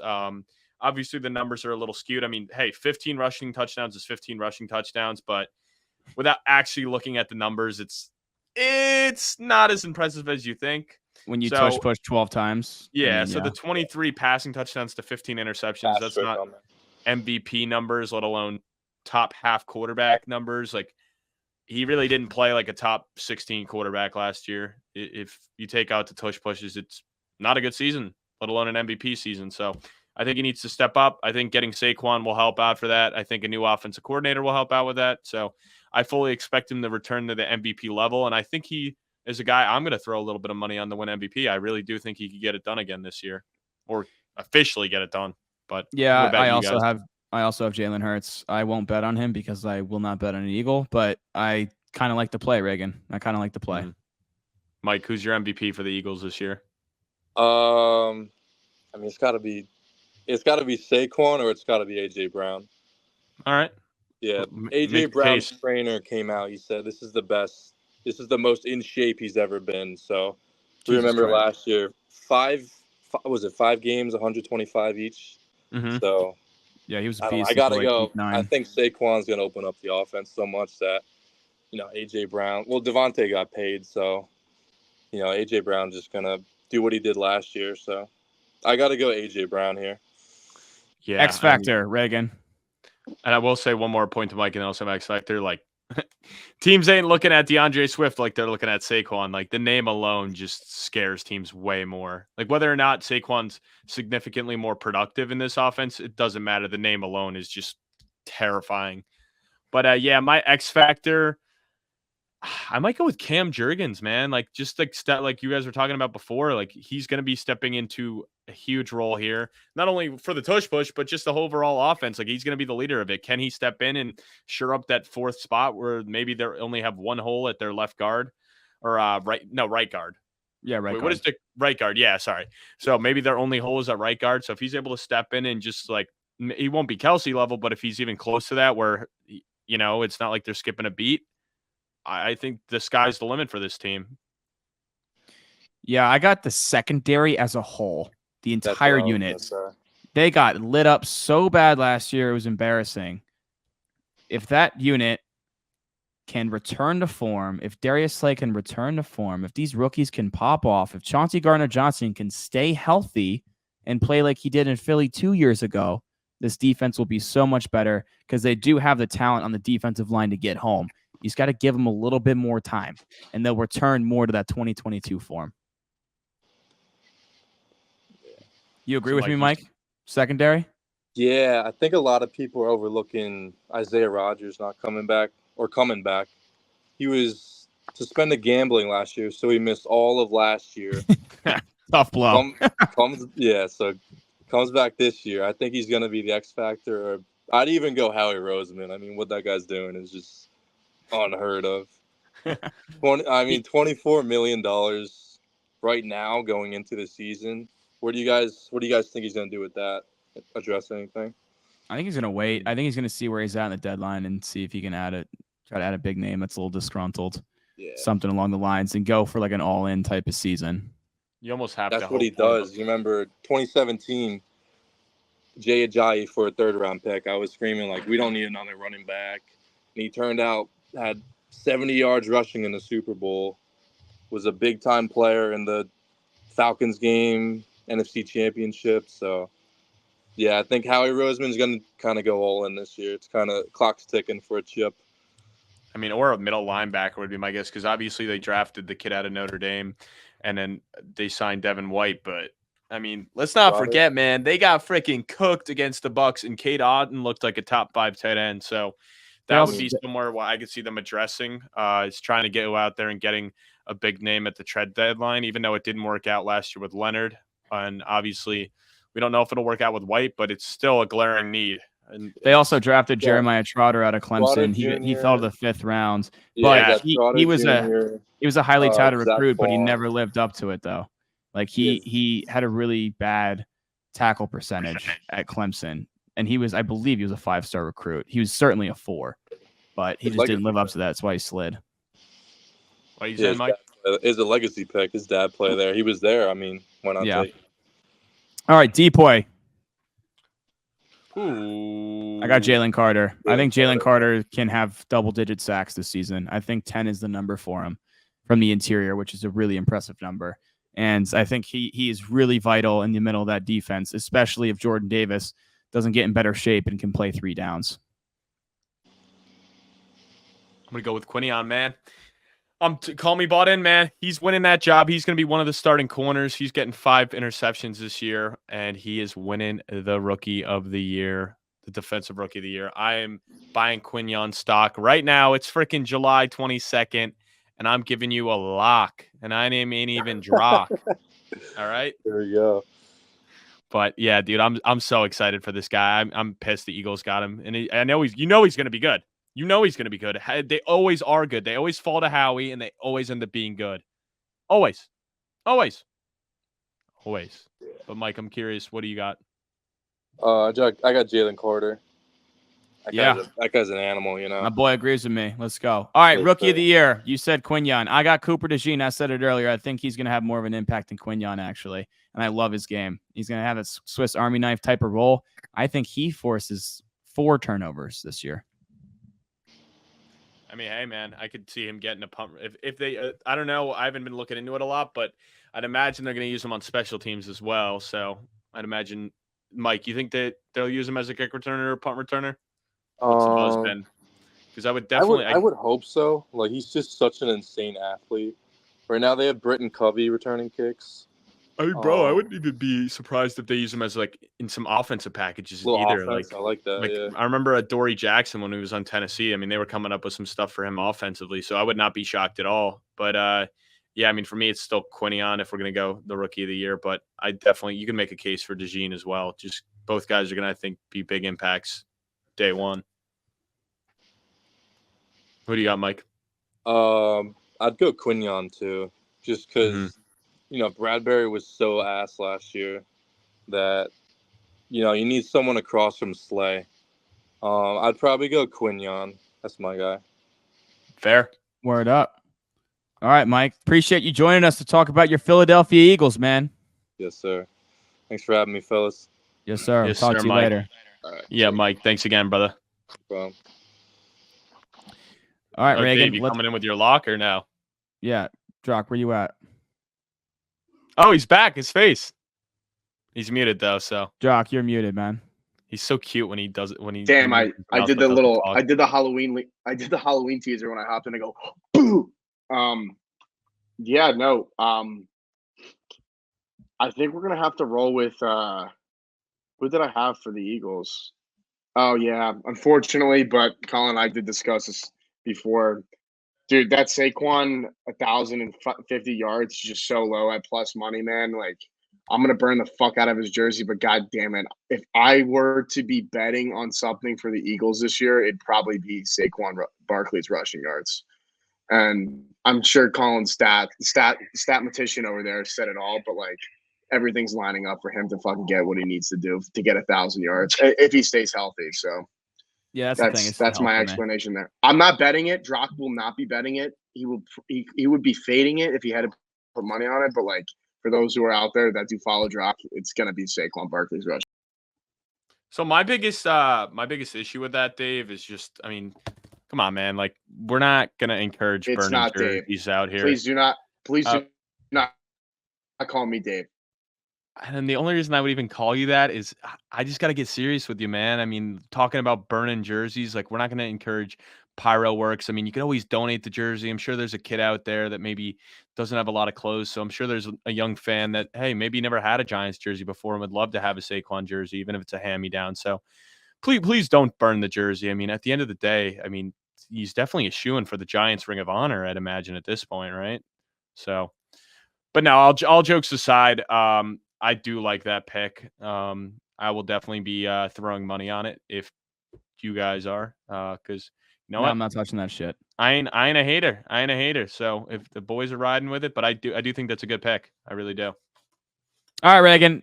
Let's get to the Dallas Cowboys and wrap this thing up. 10.5 win total for the Dallas Cowboys this year. A lot of losses, not a lot of adds. They lost Dorrance Armstrong to the Commanders. Stephon Gilmore still unsigned. Tyler Biadasz to the Commanders. Tony Pollard, Tennessee. Tyron Smith, the Jets. Leighton Vander Esch, no longer on a roster. And Michael Gallup. Key adds, Eric Kendricks at linebacker and Zeke. So they lost a lot of guys from a really good roster. They've won 12 games 3 years in a row. Their win total is 10.5.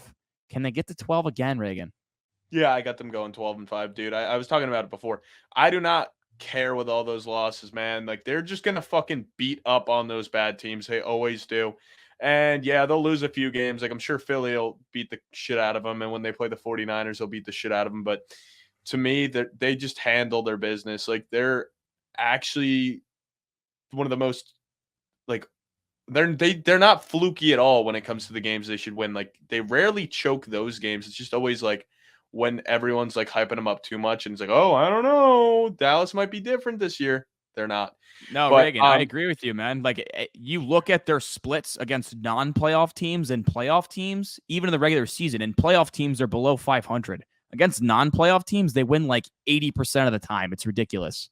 Yeah. Oh no, and they fucking kill them. It's like you're watching Red Zone. It's like Chris Hansen, Scott Hansen. No. Yeah, Scott Hansen. Chris Hansen's like the To Catch a Predator guy, right? Yeah. He wrestles up them pedos. But no, Scott Hansen, you see him going nuts because Deron Bland just got a pick six to make it 41-10 Dallas. So it just seems like they just keep pouring it on him always. I talked about it before. I'm super excited for Zeke. I think he's a guy that would be targeting late in fantasy drafts. Definitely a guy to look for in best ball and weekly lineups. I mean, I think he's going to be a cheap option guy. So I'm excited for CD. I mean, he's definitely a guy I would take a first round pick on. I think he's going to, as long as he stays healthy, he should have as good of a season, if not better. Jake Ferguson should end up as a top 5 tight end. I mean, the line's a little shaky right now, but I mean, yeah, they lost Tyrone Smith, but it's not like he's played a full season ever, or if he has, it hasn't been in a long time. I mean, he's been injured for Dallas pretty much every season over the past couple of years. I mean, Dak's obviously coming off the best year of his career. I mean, 36 touchdowns to 9 interceptions, a 4-to-1 touchdown to interception ratio is just ridiculous. I mean, if Lamar didn't have the Ravens as a 1 seed and maybe they were a 2 seed, Dak may have won the MVP. I mean, he had a phenomenal year last year. So I think he's going to still continue to have a great year. I mean, I don't think Tony Pollard's a big loss at all. I actually think Zeke's an upgrade at this point, which no, he's not, much. dude. No, he's dude, Tony Pollard was terrible last year. Tony Pollard was better than him in the same offense 2 years ago. Pollard wasn't good last year, but Zeke's not. Rebuttal because Zeke Pollard was so injured, much better than and then Zeke. Pollard was good when Zeke wore down the defenses, and he came in as a change of pace back. You know, the guy couldn't handle the full workload. I can promise you, Zeke will go for over 1,000 yards this year, dude. Pollard barely did it. Zeke will have a better metric they had together on the same offense. In dude, enough with the nerd shit. Enough with the nerd shit. Enough with the nerd shit. Just because Zeke was daddy of the Giants for years doesn't mean you need to get your panties in a bunch. Enough with the nerd shit. Zeke's going to have a great season this year. I'm not going to hear it. I'm not going to have it, okay? Zeke over 5.5 touchdowns better be the words coming out of Drock's mouth later, all right? Like, I'm not going to have it. And the defense I like that bet, but the defense is still sick, dude. Like, Micah Parsons is him. Armstrong's a huge loss. Like, he was their number 2 guy in sacks last year. Believe he had 7.5, and obviously, you know, if Washington wanted to pay him, he goes with his DC. Dan Quinn's obviously another key loss. And I know, obviously, we talked about Washington adding him. That's a huge loss for the defense. Huge. And I mean, I will say Bland's very overrated. Like, casuals will act like he was a stud. Like, yeah, he had a bunch of pick sixes. And it is impactful. But, I mean, the guy was getting cooked a lot as well. And it'll help getting Diggs back. That'll be a big add back. But Agreed. But Van Der Esch, I mean, it's unfortunate. The guy, I think he retired. I don't actually know if he was unsigned. I'm almost positive he retired, but that's a big loss. So it'll be interesting to see who fills that hole. I mean, obviously, you'd hope Eric Kendricks, but at this point, bro, like, he's on the decline. Yep. And I believe they drafted, Oh, no. I said before the Eagles drafted the Notre Dame linebacker. I meant that Dallas drafted the Notre Dame linebacker in Maris Lafou. So he'll have a chance to fill into that role as well. He wasn't good, though. He wasn't even But he's still going to have the chance. I mean, they spent the 3rd round pick on him. I mean, it's a big gaping hole. So he's going to have those opportunities. And I'm actually really excited for Marshawn Nealon out of Western Michigan. He was one of the edge rushers I like the most in this draft. So I think he'll actually fill into that number 2 edge rusher role well. I don't know how much more Lawrence has left. So while he might not be it this year, he's definitely, I think, could be a nice duo and a long-term solution to pair with Parsons for the next couple seasons. I have the Cowboys at 10-7 here. I think they regress for sure. They have a lot of star power, but they have a lot of holes in this team. This is the worst offensive line Dak Prescott's ever had in his career. You're relying on Tyler Guyton, who they were desperate. That was a need pick, not the best player on the board when they took him at 28, taking Guyton because they lost Tyrone Smith. The guy started 14 games in college in the Big 12 and barely had to do pass pro for more than a 3-step drop. So I'm really concerned about that. And he has 1 start at left tackle. You're going to rely on Cooper Beebe, who you took in the 3rd round, to potentially start at guard. I like Tyler Smith, but Terrence Steele was not good last year. He allowed the 5th most sacks from right tackles. Like, he's not that guy. Martin's still good, but he is getting up there in age. So this is the worst offensive line Dak's ever had in his career. This is the worst running back room Dak's ever had in his career. Outside of CeeDee Lamb and Jake Ferguson, Brandon Cooks was bad last year. He had 8 touchdowns, but that's it because it's a high-scoring offense. But Cooks was actually bad. It's just the offense, I think, is due for some regression after last year. Also, they played 11 games versus bottom 12 defenses last year. 11. They played the easiest schedule of defenses. Crazy. This year, the 10th easiest schedule is projected. We'll see what happens. But they would just get out big on teams. They would beat up on the cupcakes, and then they get their asses kicked against good teams. Now, crazy stat, Reagan, that I saw on Sharp. Crazy. I want you to think about this. They scored 17 or more points in the first half in the middle of the season, 7 games in a row. The only other team to do that in modern NFL history was the 2007 Patriots. Kind of a crazy stat. They'd get out to these big leads, like you mentioned, against these bad teams. They just blow them out in the first half and fucking coast. Now with Dak's $55 million cap hit, that's why they lost so many players. Obviously, we talked about it. It's his contract year. Jerry Jones says they're all in for 2024. What the hell are they going to do if Dak puts up a similar season, Reagan?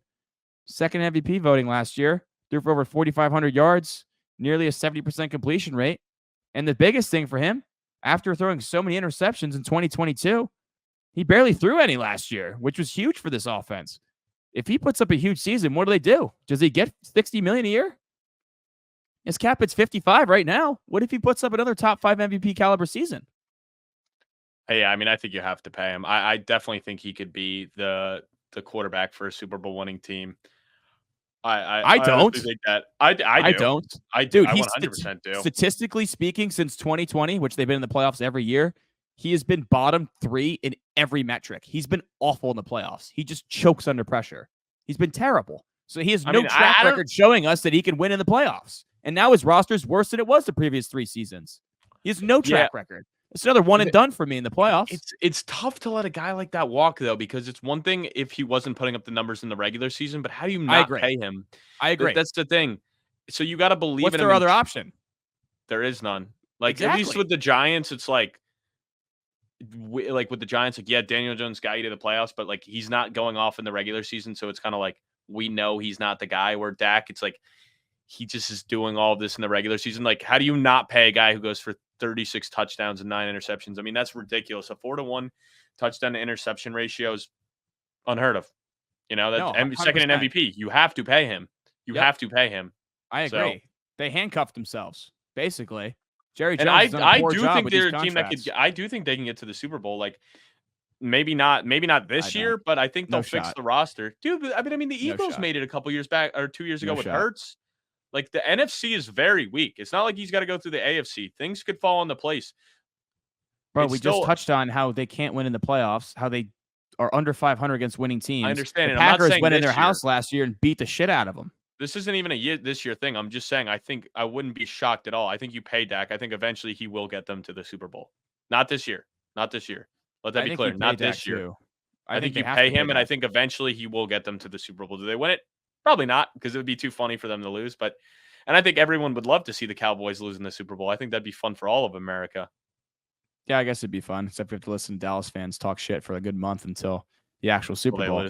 But yeah, but I mean, their only other alternative, like, you're not going to get a guy in the free agent market. You're going to be drafting too late in the draft to move up and get a guy like Trey Lance. Is that your backup plan? Is Trey Lance? Like, I don't know. Anyways, to touch on their defense, I don't think they're going to be able to perform at the level they did under Dan Quinn, just because the way he ran that defense, they forced so many turnovers. They had a double-digit turnover margin 3 straight seasons. The odds that repeats is highly unlikely. I do like a lot of the pieces of defense. I mean, don't have to touch on Micah Parsons. He led the league in pressure rate, 14 sacks. Dog. Bland, 9 interceptions, 5 return for touchdowns. That's not going to repeat. Osa Odigizua in the middle, though. Really good, solid player. 11 run stuffs, 3 sacks, 13.2% pressure rate, 4th in ESPN's pass rush win rate. Mozzie Smith was bad as a rookie. Everyone thought that was a bad pick. It was a bad pick. You don't take fucking run-stopping defensive tackles in the first round. DeMarcus Lawrence, you mentioned it, Reagan. Big step back last year, only 4 sacks. You touched on the linebacker room. Demarius Overshone out of Texas. Towards ACL in the preseason last year as a rookie. Took him in the 3rd round. He's a monster. Like, really good physical traits. I wouldn't be shocked if he becomes a number 1 linebacker. I think he can have a really good season. You talked about Trevon Diggs being back. Huge. It's just a boomer bust secondary. It's still a good secondary. Donovan Wilson's pretty solid. Hooker solid. I do like the defense more so than the offense. I just am worried about the offensive line. I'm worried about Dak without a running game. I'm worried teams are just going to take away CeeDee Lamb, and they might struggle. The offensive line is the biggest worry for me here. Losing Dan Quinn is another big worry for me. I have them 10-7. They still make the playoffs, but they get bounced in the first round. Valid. All right, your MVP, Dak Prescott. Yeah, it's Dak. It's Dak. We don't have to get as good as Parsons is. It's Dak. And Depoy's Parsons for me. I think. Yeah, I mean, it's pretty self-explanatory. A team is just so top-heavy with their roster, in my opinion. X factor for you. Yeah, I mean, it'd probably just be the offensive line, because if they can prove that they can create the holes, protect Dak, I mean, Dak's going to light up some defenses. When he has time, he's going to light it up. And then if they're able to open up holes for Zeke, I think he's going to gash some teams. So it really comes down to the O-line. Yeah, I actually have the O-line too, Reagan. Completely agree with you. Rookie of the year. This one's tough. This one's tough, man. This one's tough because, like you said, Guyton's so there's not a ton on him. You know, he only played, 14 games you said before? 14 games, 1 start at left tackle. He does have a really good frame. I think he's 6'7", but I don't know. The physical tools. The physical tools give you a high ceiling, but I think he's going to struggle out of the gate in his rookie year. Yeah, I mean, I might go with Cooper Beebe, and just the fact that he'll end up winning the center job. And centers, I feel like it's a little bit easier to hide the struggles when you're at the tackle position. Like, you're the guy that's probably going to be giving up the sack. Like, from a casual perspective, like, if Beebe's getting destroyed, but they're getting a lot of run stops in the backfield, it's going to look a lot worse on Guyton if he struggles than it would Beebe. So I think I'll go with Beebe, but to me, those are the only 2 options. I don't know if anyone else is going to start. No one else is going to have really an impact initially. I have Beebe as well, just because he was a mauler in the run game at K-State. I think that's going to be really important for Dallas this year, and I think Guyton's going to struggle as a rookie, heavily. So I think Beebe can be solid. I don't know how good he'll be in pass pro, but at least he'll help them in the run game. All right. That wraps up all 4 teams, Reagan. You want to do this new segment we got going on? Yeah, let's get Drock back in here and let's run it. Drock, get your ass back in here, bro. I hear him talking in his room right now, so I don't know what the fuck he's doing. What are you doing, bro? Drock was consulting with his other gambling friends on what he should be taking. We didn't go through the Drock's Cowboys pick either, which was going to be his favorite. So let's do it. Let's that, please. You can do it right now. What are you talking about? I'm doing it, but I'm getting approval from my co-hosts. Okay. I was contemplating this pick today, and I actually will be putting not 1,000, but I will be putting probably 250 on this. CeeDee Lamb to have the most regular season receiving yards at plus 750, dude. That is juicy as AF. That is AF juicy. And right below him, obviously, is Tyreek Hill, Cheetah. So, I mean, dude, with the season that he had last year, I don't even know how many yards Tyreek had. How many did he have? Tyreek had 18 and change, I believe. CeeDee had 135 catches. Yeah, 135 catches, 1749, and 14 touchdowns. Yeah, so I mean, I like it. What would that pay out if it. you threw 250 on that? Plus 750. I'm not a math major, nothing like that. I mean, I'm very intrigued. Is his face frozen on your screen? Not on the screen. That would be almost $2,000. Really close. No. Yeah. What? That'd be more than that, no? Oh, wait, no, I'm an idiot. Yeah. That should have been very easy. Yeah, that would be 1,700. That is just terrible. Yeah, no, I like the play, man. I like the play for sure. I'm here for it. Yeah, that's going to be one of Jock's favorite plays for preseason for sure. Let's go, Jock. All right, we hopping into this. We going to the draft now? Yeah. So, Reagan, can you explain it? Yeah, I think at the end of it all, we should post a big graphic with Drock will have to add 4 that you didn't see on video because this is a new segment we started after the fact. But maybe we'll get a graphic on the social media with Drock's 32 futures. Yeah, I like that. I think that would be cool. Maybe we'll have the graphic designer, whatever the hell his name is. No, I'm kidding. We'll have Garrett cook something up for us. He's definitely gonna bitch at me for saying that. But all right. So the way this is gonna work is this is a segment that was suggested by Zach, Colin's big brother, and basically we're gonna take turns drafting teams. So from the division, so we'll each take a quarterback, we'll each take a running back, we'll both take 2 wide receivers, we'll both take a tight end. Then from there, we'll take the O line of our choice, the D line of our choice. Let's just do fantasy. Let's just do quarterback, running back, 2 receivers, and a tight end. Why do we got to do O line? All right, yeah, that's fine. We can keep it I short. say we scratch. Let's just do a fantasy. Let's do a 5-man fantasy lineup. We'll do quarterback, running back, 2 wide receiver, tight end. You want to do a defense? No. Yeah. Why not? Make it an even 6, and then we'll post the graphic on Instagram, and you guys can vote and say which would the better team. So we'll do that. Base it off of the 6 people. It'll be for fantasy, but it's something new. Something maybe a little more interactive. I mean, I just couldn't take losing in trivia last time, so I said we're scrapping that. Yeah, I just kept beating his ass till he quit, so that's why we have a new segment. Yep, so I'm the only one who's ever won a full season of trivia. That's not true. I won the off season. You idiot. Season. Yeah, regular it was season, the same. It was the same amount. Season. It was preseason. It was preseason, not regular season. Hey, you can make points without yelling louder. All right, let's get into this draft. Series. All right, draft. Who gets the first pick, Dave? Reagan Losher, because he won last season's trivia. I also won the fantasy league that me and Colin are in. He's never beat me in a fantasy league. All right, with the 101. Boom! Reagan, all right, who are you going your first pick? I actually wanted the second Channeling pick. my inner Big Justice with the boom. I won the second pick. That's fine. We got the boom for you. Who you Winner taking, bud? A double chocolate cookie. A double chocolate come on, cookie. Pick your fucking player, man. Let's go. Why, you got somewhere to be tonight? It's 10:15. I want to go to bed.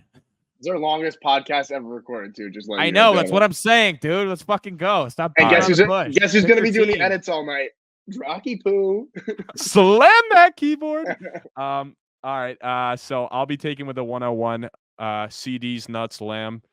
CD Lamb, guy's a stud. I actually just heard I was listening to this podcast the other day, and this just sharp fantasy expert actually said he could lead the league in receiving yards, and he sold me on that. So I'm totally bought in on CD after hearing a trusted fantasy mind and what he had to say. Cool, man. Good pick. Good pick. I'll take Saquon Barkley and AJ Brown. Just no explanation. Just I already talked about all of them earlier. I think we're pretty good. I'm just picking my guys right now. Okay, so that shores up his running back and his wide receiver 1. I will go with this is tough, man. But you know what? I think there's a clear-cut number 1 tight end in this division. Give me Jake Ferguson at the premium here. All right, you got 2 Cowboys. I got 2 Eagles. Yeah, I mean, it's interesting. Are you going to go Dak? And then for my wide receiver number 2, I am going to go with Devontae Smith. I like it. I don't know if I should go Dak or Hurts because I already have 2 Eagles. I'm going to go Jalen Hurts. I'm going to have the Eagles stack. I think he has more around him to work with. The tush push is always a threat in fantasy, so I'm going to go Jalen Hurts. For my wide receiver 2. Jesus Christ. Fake fan if he doesn't take Malik.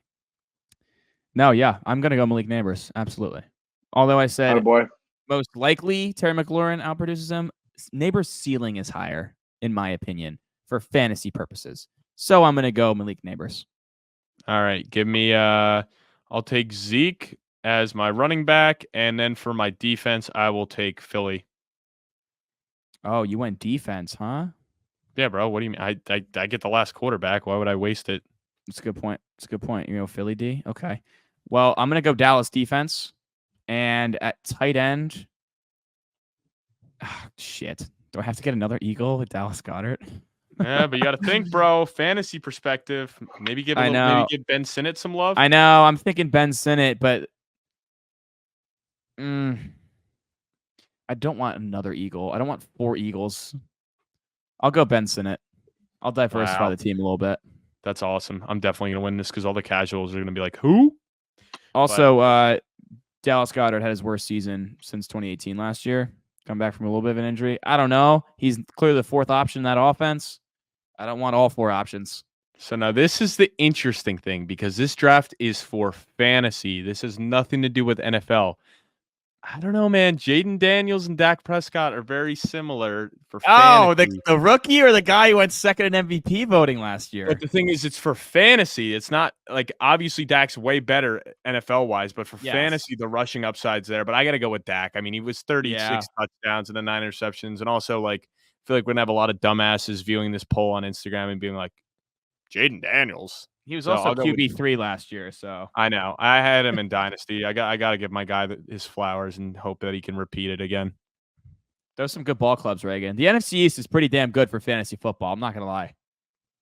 But yeah, man, that was fun. So just to recap, I have Dak as my quarterback, Zeke as my running back, CD and Devontae Smith, Jake Ferguson in the Eagles defense. So I have a lot of Dallas stock. I have a lot of Philly stock. I have Jalen Hurts, Saquon Barkley, A.J. Brown, Malik Neighbors, Ben Sinnott, and the Dallas defense. Yeah, this might be a little bit better when we do some more competitive divisions where it's less lopsided. I think the AFC East, the NFC North, some of those divisions will be a little more interesting in terms of these drafts. It'll be less two-teamish. A lot of Philly, a lot of Dallas. A lot of Philly, a lot of Dallas. Hope we got our polls working on Instagram so we can do a poll, but that'd be really cool. Yeah. Anyways, guys, that wraps up the NFC East. Thanks for tuning in. I know it was a long one. If you stuck with us, we really appreciate it. We'll catch you next week.